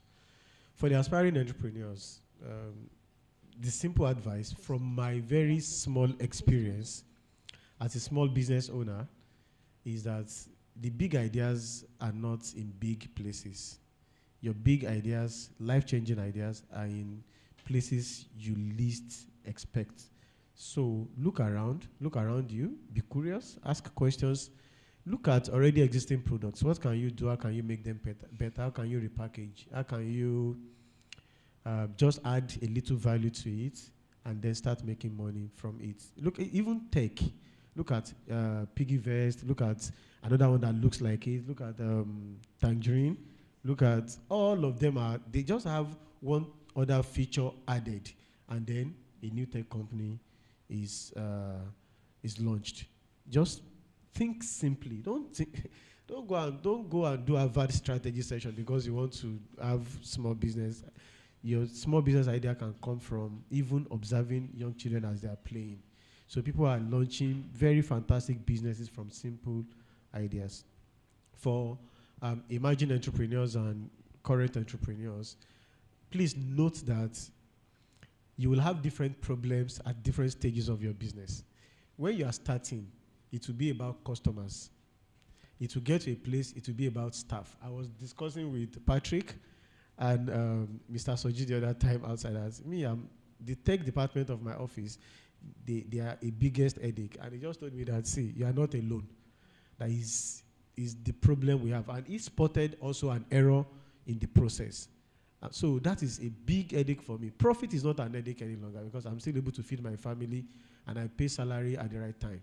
And I pay rent for the office, stakeholders, not owing anybody. But problem now is keeping talents of these tech guys who want to work for Amazon and Facebook and still want to work for a small company like me. And I cannot pay what Facebook pays. I cannot pay what Amazon pays. But somebody already bailed me out. The two of them already bailed me out with some ideas. So, before the problem for the next phase of your business is going to happen, be there and tackle the problem ahead. If I had known that I would face this, and the problem is actually delaying some of the projects that we should have launched. And that is a loss. Loss is not the money that goes away from your pocket. Loss could also be money you are supposed to have made that you are not making for some circumstances that you can control. You understand? So, for different stages of your businesses, you will face different problems. Note those problems ahead and look for solutions. Be proactive enough. I don't need to list all the problems. You know them. Capital, staff, location, packaging of your product, partners, government policies. The next phase you are going into, ask for the policies for that stage. Don't get there and then be having issues with government. Government, they don't send anybody. They will run you down and they don't even know. It's just another statistic for unemployment. So don't even try it, especially if you're in Lagos. Don't try it. Know what the next phase of your business requires and then solve the problem ahead. Thank you. Thank you very much, Bambi. Okay. Yeah, thank you very much. Knowledge is very powerful, and there is no single individual that has absolute knowledge, and that's why, I mean, I've been very privileged to, and I've learned a lot. So what we are sharing today comes from years of experience, whether working in an organization, having strategy sessions with different people. So I take a lot of learnings from this, but I just like to mention two things. One is perspective. Perspective. You see, perspective as a leader and as a CEO is very important. So, for example, I will give a classical example. Look at the question that the fish lady asked about. I always tell the people around me and my team, there are different ways you can skin a cat. Different ways. You see, when we have a problem, the first thing that we always think about is that this problem will destroy me. No. You must have an open perspective to problem solving that helps you to be able to identify what are the alternatives. I like what the name of his company, and he told her, Plan B. As a CEO, you must have not only, and as individual, as a leader, you must not have a plan A, you must have a plan B, and you must have a plan C. It's something that is intentional. It's something that you must be deliberate about. It's something that you must think through, right? So when challenges come, as they will come, your first and our first attitude should not be, oh, this thing will destroy me. It should be that, what are the options? So in weighing your options and in taking decisions, one of the things that have killed many organizations, and it's been the bane of some CEOs, is that of risk assessment. When you're taking decisions, you must be able to do a risk assessment. Forget all the big words like the SWOT analysis. The SWOT analysis is good because look at the strength, weakness, opportunities, and the threats. But what you do is that simple things that you're doing in terms of your decision, just do a risk assessment. What is the risk? I like what he said. He always gives an assessment of what is the worst thing that can happen, but go beyond the worst thing that can happen. Look beyond that. Okay, this is the worst thing. How can I get out of this worst thing? Let us assume I'm taking this decision. I'm putting all this money there. Now, instead of putting all this money, can I start with the little things? One thing that I do, maybe that's one of the things that I've not, is that, and I try to tell people, is that when you are in business, don't try to put all your eggs in one basket. It's just a simple law. Don't put all your eggs in one basket. Of course, you know that when your risk appetite is high, the higher the risk, they always say the higher the returns. But in some cases, it doesn't work out that way, right? So, perspective. Let your perspective be dynamic. Let your perspective be unique. Let your perspective be engaging. Let your perspective be that of one that seeks for knowledge, like they have rightly said. Let your perspective be the ones that seeks to be able to know, all right, this is what to do next. This is how I will do it. Yes, I've fallen now, which is the resilience that we're talking about. He has shown resilience. You see that he has fallen many times, but each times is able to identify opportunities and is able to use those opportunities to be able to bounce back, right? So whatever it is that we are doing as a leader, as a CEO, you must be able to have a perspective that is positive, always. And that's what you see that helps us and helps your organization to be able to get back on track every time that you fall. He talked about future thinking. That's what perspective also helps us to be able to see. It helps you to give a clear vision of where you want to be in the future. And I believe with this little one, we'll be able to. Thank you very much. Thank you very much. Thank you. So, my advice to CEOs are two. First, I'd like to advise you to be you. You can learn all you can from every other leader or CEO, but don't lose your identity. I'm sure listening to us since morning, you'll see we're all similar but different as it is. Because sometimes that's a mistake we make. You want to be like somebody. You can't be like somebody. There's only one of that somebody. All right. So just pick a bit from everyone, what works for you. Second advice is to recognize that your staff are human beings. That's why lately, actually, the department that oversees staff has moved from being called human resource to be called people and culture or talent management.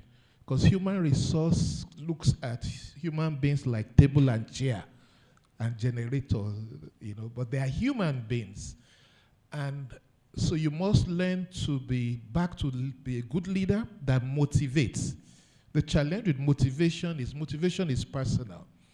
This room now, some people think is too cold, but some think it's hot. So if you are my staff, and I think increasing your salary is what will motivate you, the high performers will be demotivated because they are aware of staff who are not pulling their weight, who also got salary increase. Right. So my attempt to motivate actually demotivates. Then who is paying our salary? The high performer. The guy stopped performing. He said, why should I kill myself? Even this one that I know doesn't do anything. Got salary increase. So the business begins to go down. So to help you motivate people, there are 4 things you need to note. Every human being is motivated by 4 things. It may differ in variation. Every human being is motivated by 4 things. First thing is the drive to comprehend. Every human being is curious to learn new things. So create in your organization maybe a TGIF that takes people to places they will never go on their own. So when you do some of those TGIFs and you say, okay, let's go and eat in a restaurant, some of your staff will never enter that restaurant because they think it's too expensive, but they will enjoy the experience.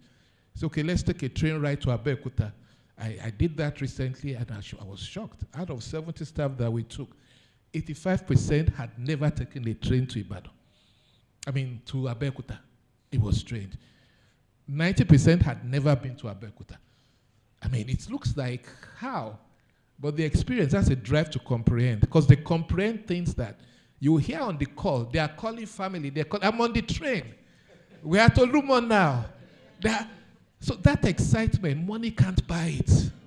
So every staff has a drive to comprehend. Every staff has a drive to acquire. Everybody wants to own something. It may not be iPhone. I want to get a better phone. I want to live in a better place. I want to buy a platform shoe. So you must create the capacity to pay your people well enough to acquire. Right. Not just survival. They should be able to acquire. The day the fuel price went up, that day, we created a cost of living adjustment and paid all staff monthly from that day. something to adjust to that. Right. We've always had flexible work. It was 1 day per week. The day that fuel thing happened, in my office now, you work 3 days in the office, 2 days out. Right. So that instant response. So they know that, how are these people thinking of us like this? They will die for the business. Right. That's the reality. It costs us money. But guess what? This July is our best profit in 17.5 years. Wow. The months they increase fuel and we say, okay, we pay more. In 17.5 years, July has been the best revenue ever. Profit, not revenue. I can't explain it. I can't explain it. So this thing, so that drive to acquire. Then 3, the drive to belong. Every human being wants to belong. I don't want to work in a place where it's like it's work that brought us here, and they are aligned. So you must create avenues for people to disagree and not take it personal. For people to have differing views. That culture must be there. That I can stand as MD and say we're going here, and someone says, sir, I don't think we should, regardless of level. So people must be able to speak and express themselves. That's how an intern can speak where he is. That culture is not common. Right, so if you want to grow as a CEO, that's how you motivate people. Because they will see that here, we're in a company in Nigeria, but it's like we're not a Nigerian company. You understand? So when he says faith, so when they say there's a casting down, here we in my company, we are lifting up. And they can feel it. Wow. You know, 4th is the drive to defend. The drive to defend must also be there. And that, you see, today I don't know about everybody else. This is 2 other notes. There's one in my pocket. I've written three sheets of what I've learned. So it's not just the giving. I'm also picking. So a CEO must be a learner. Never get to a stage where you feel you are already writing $100,000. I haven't reached that level. But that is 100,000. People are writing $1 million. So he's a small boy to the $1 million. So there's no limit till we have no more breath. So you only stop when you are dead. You understand? If you follow me and see me online, people are like, how can a 60-year-old man be like this? It's just a number. This is just a number. And that's what fuels me until I can't do it anymore. I'm just a 25-year-old man with 35 years old experience. Thank you. 25-year-old man with 35 years old experience. Thank you. Okay. All right. People were saying, I wish my boss was like. Yeah. Even me, I wish my last boss. And this can be verified. You can speak to any of my staff. We believe you. You are 60 years old. You can't be lying. All right. First, I've learned a lot as well today. I've really learned. It's been long since I had this kind of rich panel. So I've really learned a lot today. To start with, this is awful. Everybody doesn't have to be a CEO. Full stop. Yeah. Now let me move on. If you want to start a business, you want to be an entrepreneur, or you could be the CEO and not be the owner, what you should do is learn as much as you can. Get knowledge. With all you can, get knowledge. Learn. We still have the internet. I mean, we've moved to AI and chat GPT, but we still have the internet. It's amazing what you can get from books, from online sources. It's amazing. I was somewhere once, they brought a book to me. It was where my office is, I'm surrounded by a lot of IT guys, so nobody was interested in the book. It was on strategy. So I was pricing with the seller, and we're haggling over the price. I said, give me your Oga's number, let me call him. Since you say you can't give me a discount. I never met him before. And I spoke to the Oga. I said, hello, sir. This guy you sent, he doesn't want to sell your book, so He's a bad guy. You should sack him. The guy said, eventually I bought the book. Nobody was interested. That week I got a call. I made about 2 million. Everything I got was from that book. So that means there was 2 million just passing. And my office is on the 5th floor. Past first floor, second, and it came to me. No matter what you are going, there are people, there's nothing you are doing that is new. Somebody has done it before.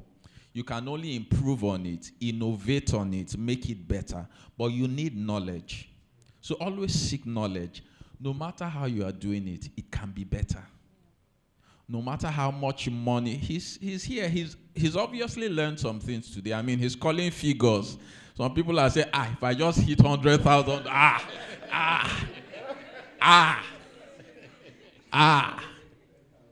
but there's always a next level. There's always a next level. I met someone when I just started business, and he said, very rich client, somewhere on there, he said, once my money is reaching 100 million, I start falling sick. 100 million. He said he just starts falling sick. His temperature. I had barely made $1 million at the time. So there's always another level. So get knowledge, get a mentor. Get someone that has gone before you. I didn't know all of these things I'm telling you now, so I made a lot of mistakes. So avoid all of that. One of the mentors I have, fantastic people. Some of them are not richer than I am. They just know some things that I do not know, and they guide me in that path. Okay, that's one. Two, you want to be a CEO, an entrepreneur, a business person, whichever category you fall into. Seek to add value. Don't start by saying, when I make my first million. I can't explain it, but you won't succeed. People that start business for money, they don't succeed. They would go far, but they will never get to that their desired. Seek value. If money is your drive, you won't put in enough to get what you want. I can't explain it. As per me, I like money, I'm going to work very hard, but they never get money. Seek value. Every time you are adding value, automatically it creates an atmosphere, creates a platform where it generates a lot more than money. So once you are adding value, that's all people need. I just heard that this water is 1K. Yeah, I heard during the break. I shouldn't drink it. I'll take it home and give my children. It's 1K. Daddy, what did you bring? Sweet and Nestle water. But there's a reason why they can sell this for 1,000 naira. I'm sure you can buy this 100 naira somewhere. Some places 250, maybe 500. There's a value they are giving you. And let me tell you, the value here is beyond the AC. I'm sure some of you have ACs at home. They have a brand that they have strengthened over the time. So if they decide to make this 2,000, people will still come. I just learned the money for the hall increased from the last time to this time. Why? They are adding value. Whether you like it or not, this program is getting to some places. In fact, people are sending me feedbacks for the speaker. I've been showing him what my own contacts are saying. I said, see what they said you should do. I showed him, whether you like it or not, when this program is being discussed, somebody is going to say, where did it hold? They are going to say Radisson. They say, okay, it's not a cheap program. They probably had something to say. When they look at the caliber of the big men beside me, they'll say, okay, for them to bring this caliber of people, they must have had something to say. So once you focus on value, and value has no price. I wish I could say, if you call me now, 100K, 100,000, no. But let me tell you something that happened once. I had a training with a foreign firm, and I told them they were going to pay me 3 million for 2 days. Then they called me, I was out of town, and said, we can't do 2 days because we have a lot to do. Let's just do 1 day. Automatically my mind is going that, it's half now, Abi. And I'd already, done figures. Then they called me and said, in fact, that one day, we are very busy. So join us for lunch. After lunch, we'll just take your... So when I came for the meeting, I wasn't happy, but I just kept quiet. So they said, sorry, you know. So I got there. The lunch, if I wasn't happy because, hey, if they had paid me 3 million, I can buy my own lunch. And it was a fancy hotel in Ikoyi. So when I was done, they said, don't worry, we'll pay you so day. I trained them for 2 hours, and they paid me 3 million. And I asked why. They said, no, we still got value from what you did. So even though the time was reduced, you delivered. I didn't ask. Thank God I didn't say, instead of 1.5, can we just make it? And it's the same thing that drives me. I'll conclude this. If I'm training for a day, an hour, you're paying me 10,000, I'm training you for free, I don't reduce my quality. Because you'd never know where they are calling you. You'd never know who is there. You'd never know who is listening. You'd never know who would hear what you said after the time. So focus on getting knowledge to make yourself good and your business, and focus on adding value. You can't lose if you focus on those two things. Thank you. Thank you. Always add value. Value is very important. Pastor. I should just smile. No, you are giving us dinner. You know, we started with breakfast, then dinner. I'm not qualified to give the dinner. The dinner has been served. This one is closing prayer. Okay. Wow, what a day it has been. You know, there is an African proverb that says, no matter who you are, the moment you leave the room and step out, you will see the sun. It sounds very easy. I mean, what does it take to leave the room? But you see, there's a message in that. Leaving the room to go see the sun is not easy. It's not just waking up, getting up from your seat and walking out. We've been asked to advise, budding entrepreneurs and existing entrepreneurs. That journey of getting up from your seat and leaving the room, you have to take it. If you don't, you will never see the sun. It's not that simple. It's not that easy. That's very important. So if you want to succeed as an entrepreneur, there are processes. You know, I read a book and I developed a training in what entrepreneurs with growth mindset do different from those who have the fixed mindset. For you to succeed as an entrepreneur, you must have that growth mindset. And grit has been mentioned, resilience has been mentioned, right? But that consistent curiosity, I wanted to come back. I mean, when I go into coaching, that's one question I keep asking, how curious are you? The curiosity is what drives your adventure. If you're not curious, you just won't get anywhere. It is continually questioning yourself, the status quo, what is happening, to say, what more can happen? What more can we discover? That is that curiosity. It's very important. I'd like to give what I call the 3 Ps. I'm sorry, I mean, my area is leadership. I use those. The 3 Ps for every leader, for every entrepreneur. The first P represents people. And by people, I don't mean the numbers. I was so happy the kind of results he's sharing with us. He said you can confirm it. These are things that he's not just saying them, they are there. And he is able to say that confidently because he understands his people. And not just number, you could have the 15,000 or 12,000, you could have maybe 138 core staff, but you are connected with them. You can as well have the 138 and maybe only 20.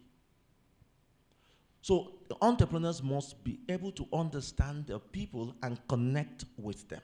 That connection is very important. So the first P is people. How are you connected with those you're working?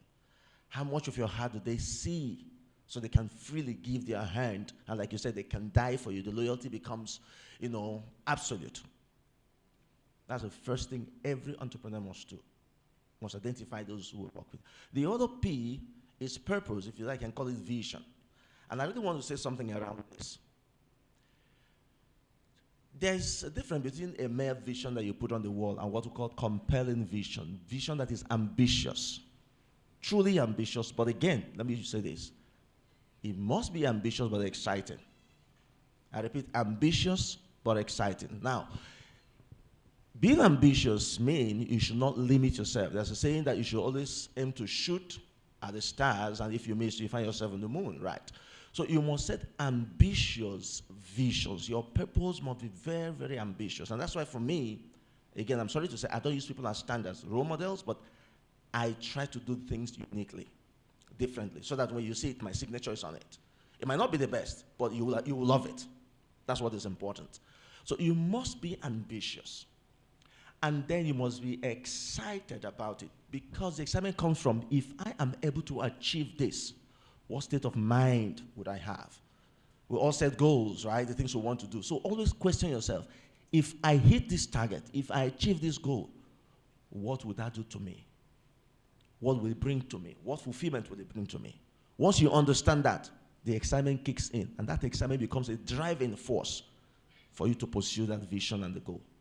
That's what it is. The last part of the P is passion.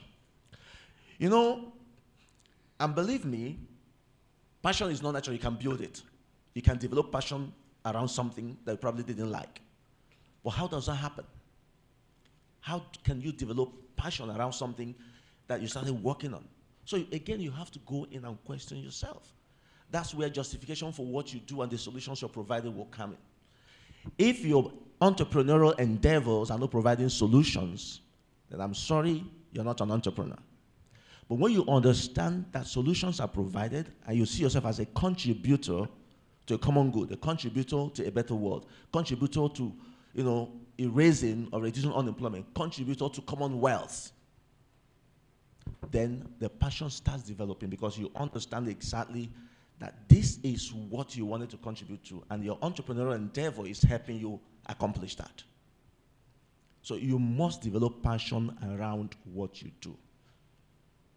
If you don't feel comfortable and the only reason why you work or do business or become an entrepreneur is the money, then you miss it. You must ask the bigger question, why you want to do it, and then develop a passion around it. And that passion, let me say this, must not just be a mere passion. It's passion that I call infectious passion. I repeat that, infectious passion. What it means is, if you're passionate about something, every team member who works with you must be infected by it. Like infectious disease, right? But a positive one.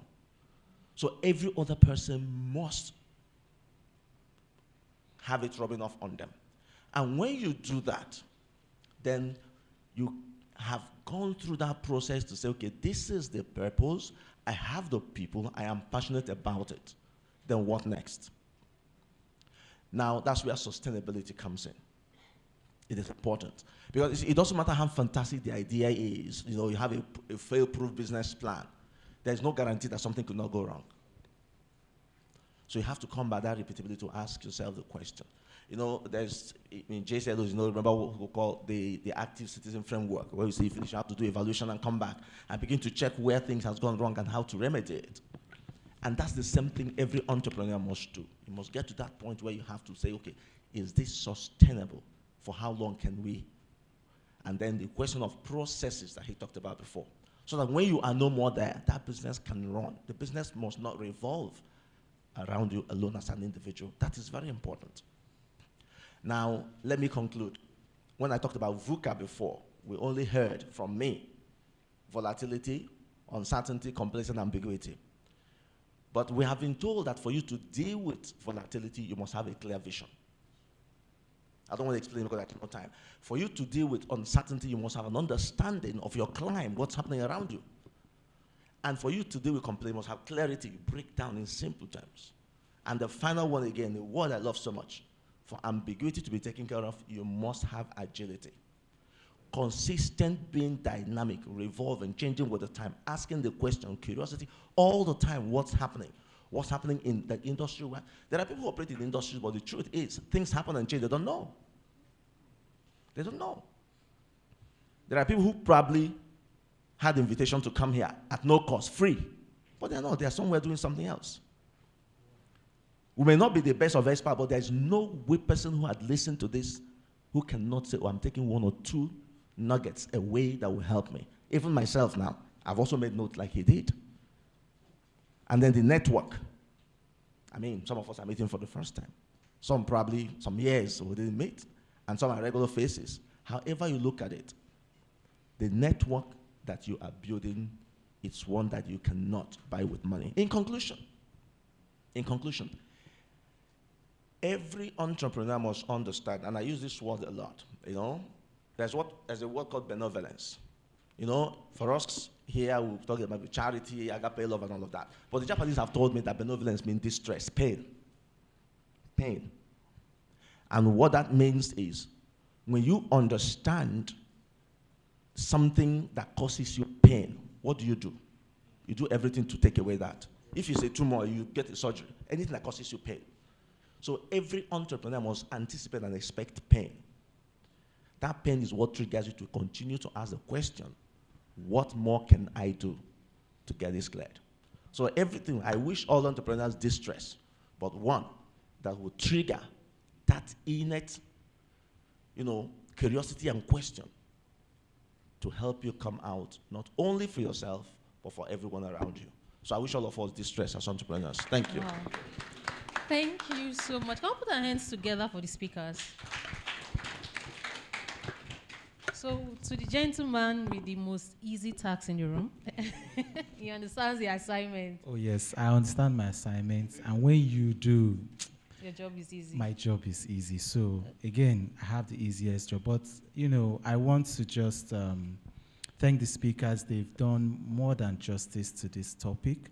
It's been a 3-course meal, like you said. We started with appetizers from the Larry, and then we went to the main course. So, permit me to serve the dessert, isn't it?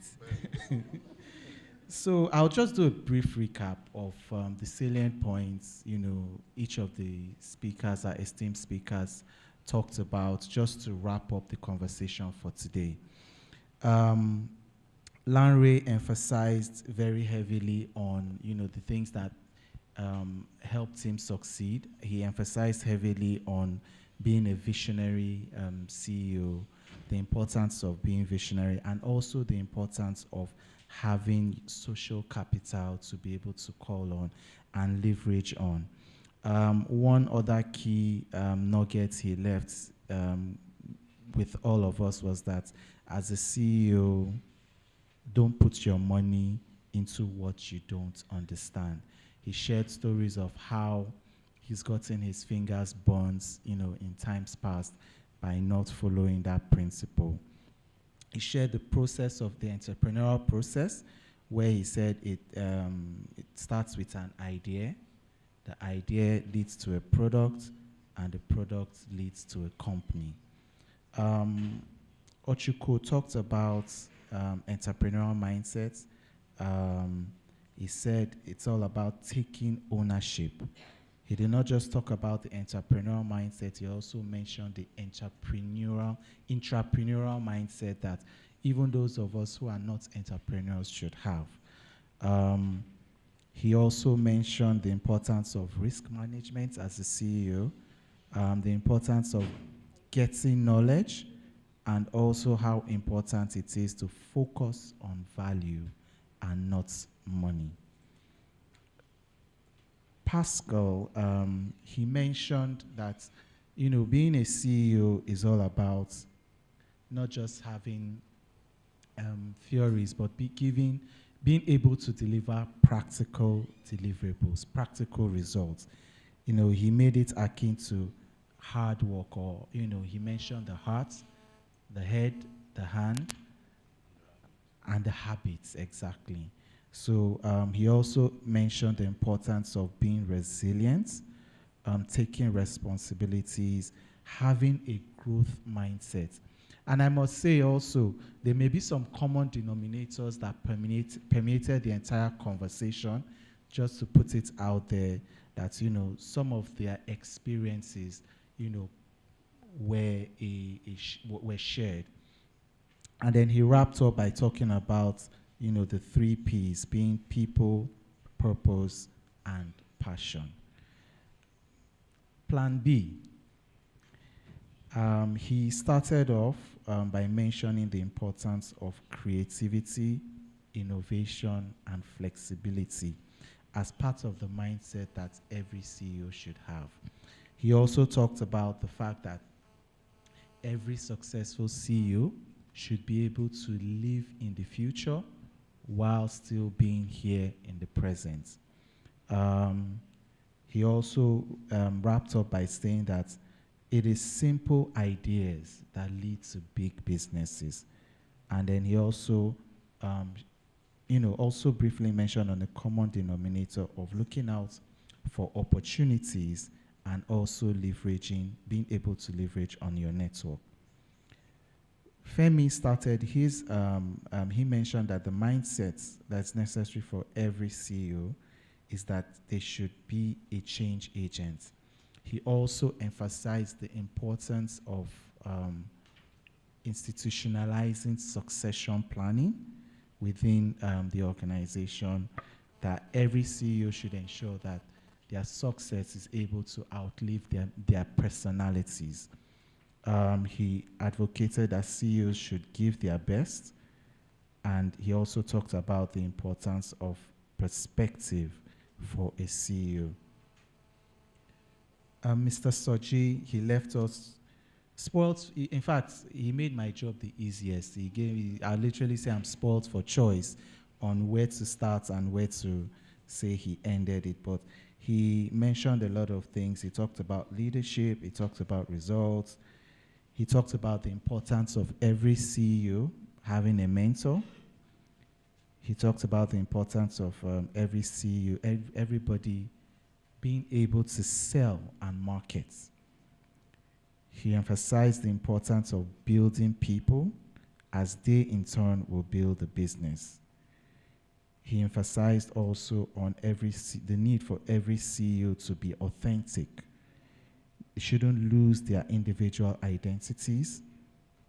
And as he also said that your staff are people. And he wrapped up with the importance of motivating the people, motivating your people. And he gave the different dimensions of what motivation represents to employees. So I think I've delivered on my own assignment, isn't it? Thank you so much. Can we give him a round of applause? Thank you.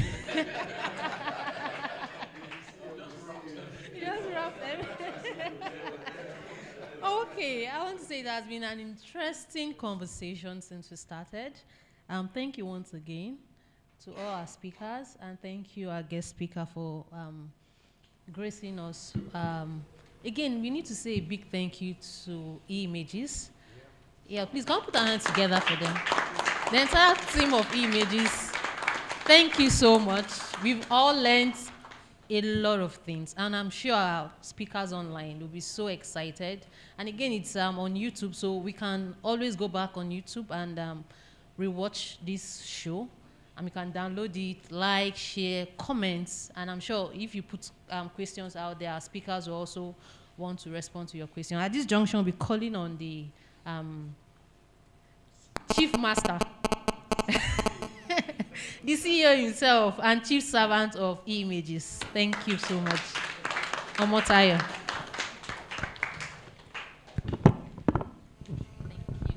All right.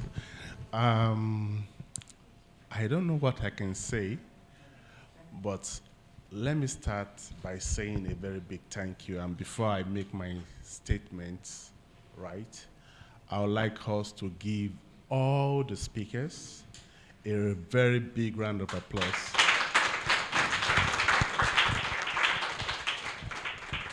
Thank you. Larry, you know where we started from. I know one day I'll have the opportunity to tell your story. However, viewers at home, people present here, there is something that resonates with speakers. Among the speakers are people that I've watched ever since I became a member of Junior Chamber International in 2002 at the University of Ado-Ekiti. As an observer in that organization, I was trained by the best, in the likes of Larry Messon, Abodun Robert, Steve Akadri.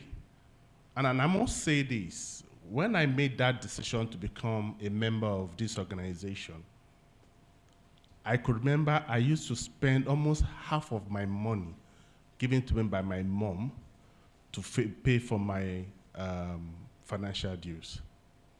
And I can tell you guys, all those sacrifices since 2002, I'm seeing them right here in my presence. And I will also say this, that among these speakers, I have not just one, but 5 of JCI members present here. We have been trained by the best, right? So what else can I say than to say thank you? Eric Gissenberg gave us a legacy. He was the founder of this organization in 1914. And today, I'm proud of what we have become today. Thank you so much. When I started this journey a long time ago under the name Gemstones Publishers, of course, as a JCI member at the University of Ado-Ekiti, I had a dream. There were things that the speakers have mentioned, and I've seen myself in those pictures. I remember when I started this media stuff as an economist. I remember when I went to University of Federal Poly Laro, where I studied banking and finance. I remember when I went to Institute of Professional Studies, where I read accounting, before I eventually became a graduate of economics, right?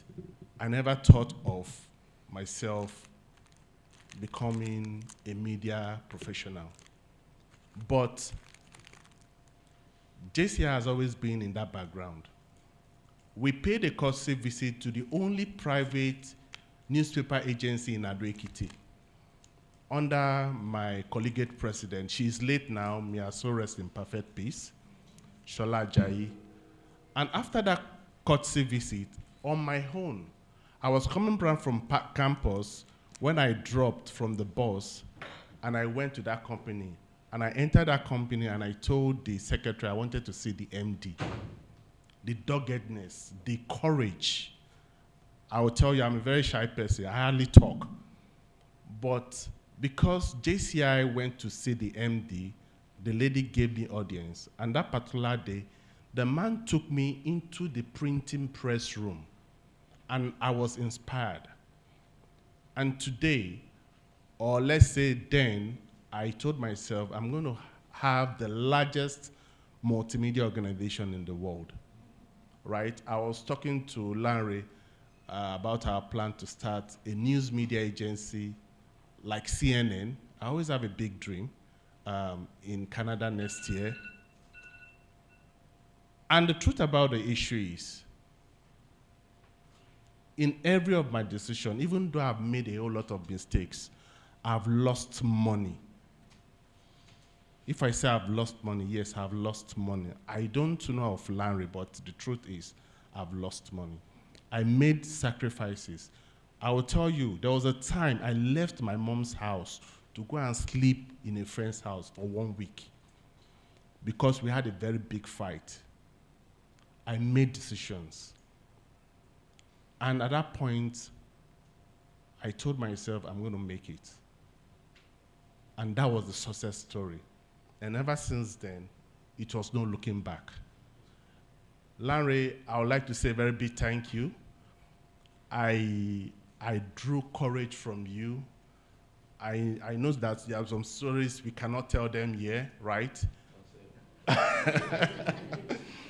But then, anytime we see, even at Obalende, you remember, I would like, wow, what a great guy. And the truth is, speakers, Pascal Dike, even though he never knew, has always been my mentor ever since he became a world president, a JCI world president.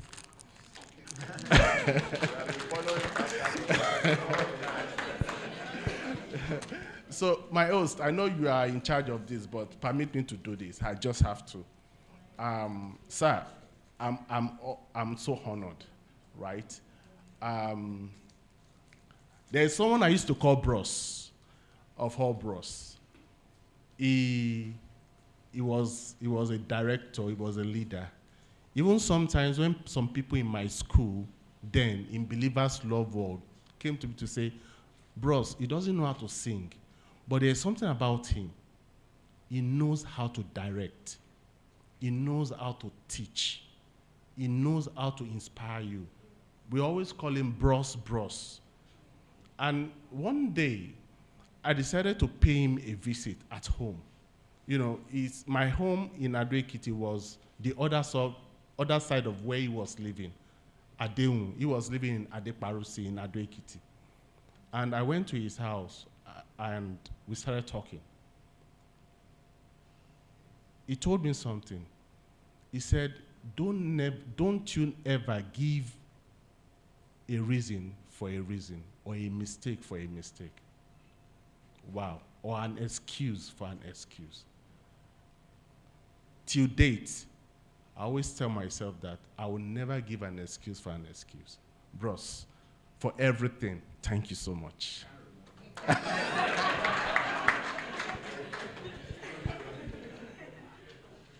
Vivian, we have come a long way, so I won't say much. However, there is someone I need to, with all humility. The last time I went to his office, myself and my media manager, Justin, were driving on Third Mainland Bridge, and as we were going, I said, Justin, this person we are going to meet, don't be in a haste, but be calm. We plan to spend just an hour with him, but we end up spending 3 hours. He didn't understand what I was saying. By the time we got to his office and we left, Justin said, CEO, this man spent 3 hours, 30 minutes. I said, that 30 minutes is the jara. Sir, there is no dull moment when I come to your office. You bring out everything. Your words ignite something in me, and I can tell you that all those times I come to your office has always been a moment with you, sir. Mr. Femi Olaojo, a very big thank you. At this junction, I would like to say thank you so much, distinguished ladies and gentlemen, the viewers at home, people present at the other side, the online viewers. It has been a wonderful moment. It has been a great opportunity. And what else can I say than to say a very big thank you? The only thing I can promise, this is the beginning. Like I said from our opening section, we are bringing something that is new. We are not just focusing on the leadership, on the management aspect. We are also looking at, in the innovative world, we are looking at artificial intelligence, we are looking at business intelligence, we are looking at a whole lot of areas that we can create a change. I looked at the 21st century, a whole lot of things are actually changing. And the question is, what are we going to do about it? It's a very big question. CEOs in the past, CEOs in the future, what is going to be our legacy? Fela Durotoye, the famous Fela Durotoye said, in my lifetime, I want to throw these questions to all CEOs, all top executives here and also out there. What will upcoming CEOs, people you refer to as entrepreneurs, how would they define your lifetime? A time will come, they are going to take up the space. A time will come, Larry, I don't know if there is going to be another value in respect to what you are making, but somebody somewhere A CEO is going to come that, look, he's going to mention figures. The truth is, are they going to reference you? That's the question. Are they going to reference us? In my office, sometimes when I look at my staff, we are not much, but I always try to reflect myself in them every single day. Even though sometimes they can be so annoying. Yes, and that's the truth. I would want to wrap up this. Yesterday night, I slept about, I slept about 12 midnight. I was chatting with some of the speakers. Mr. Patrick, so sorry I could not send the link yesterday night. I was working with my guys to ensure that I get all the necessary information. I woke up 5 a.m. this morning, and my wife said, oh, after this night, after today, you have a good rest. No, I always say this, we just moderate sleep. A whole lot of people will be expecting more, and more we are going to bring on board. At this junction, I'd like to say thank you so much. As you go back to your home, may the grace of God continue to follow you in Jesus' name. Thank you. Okay, thank you. So let's quickly have pictures.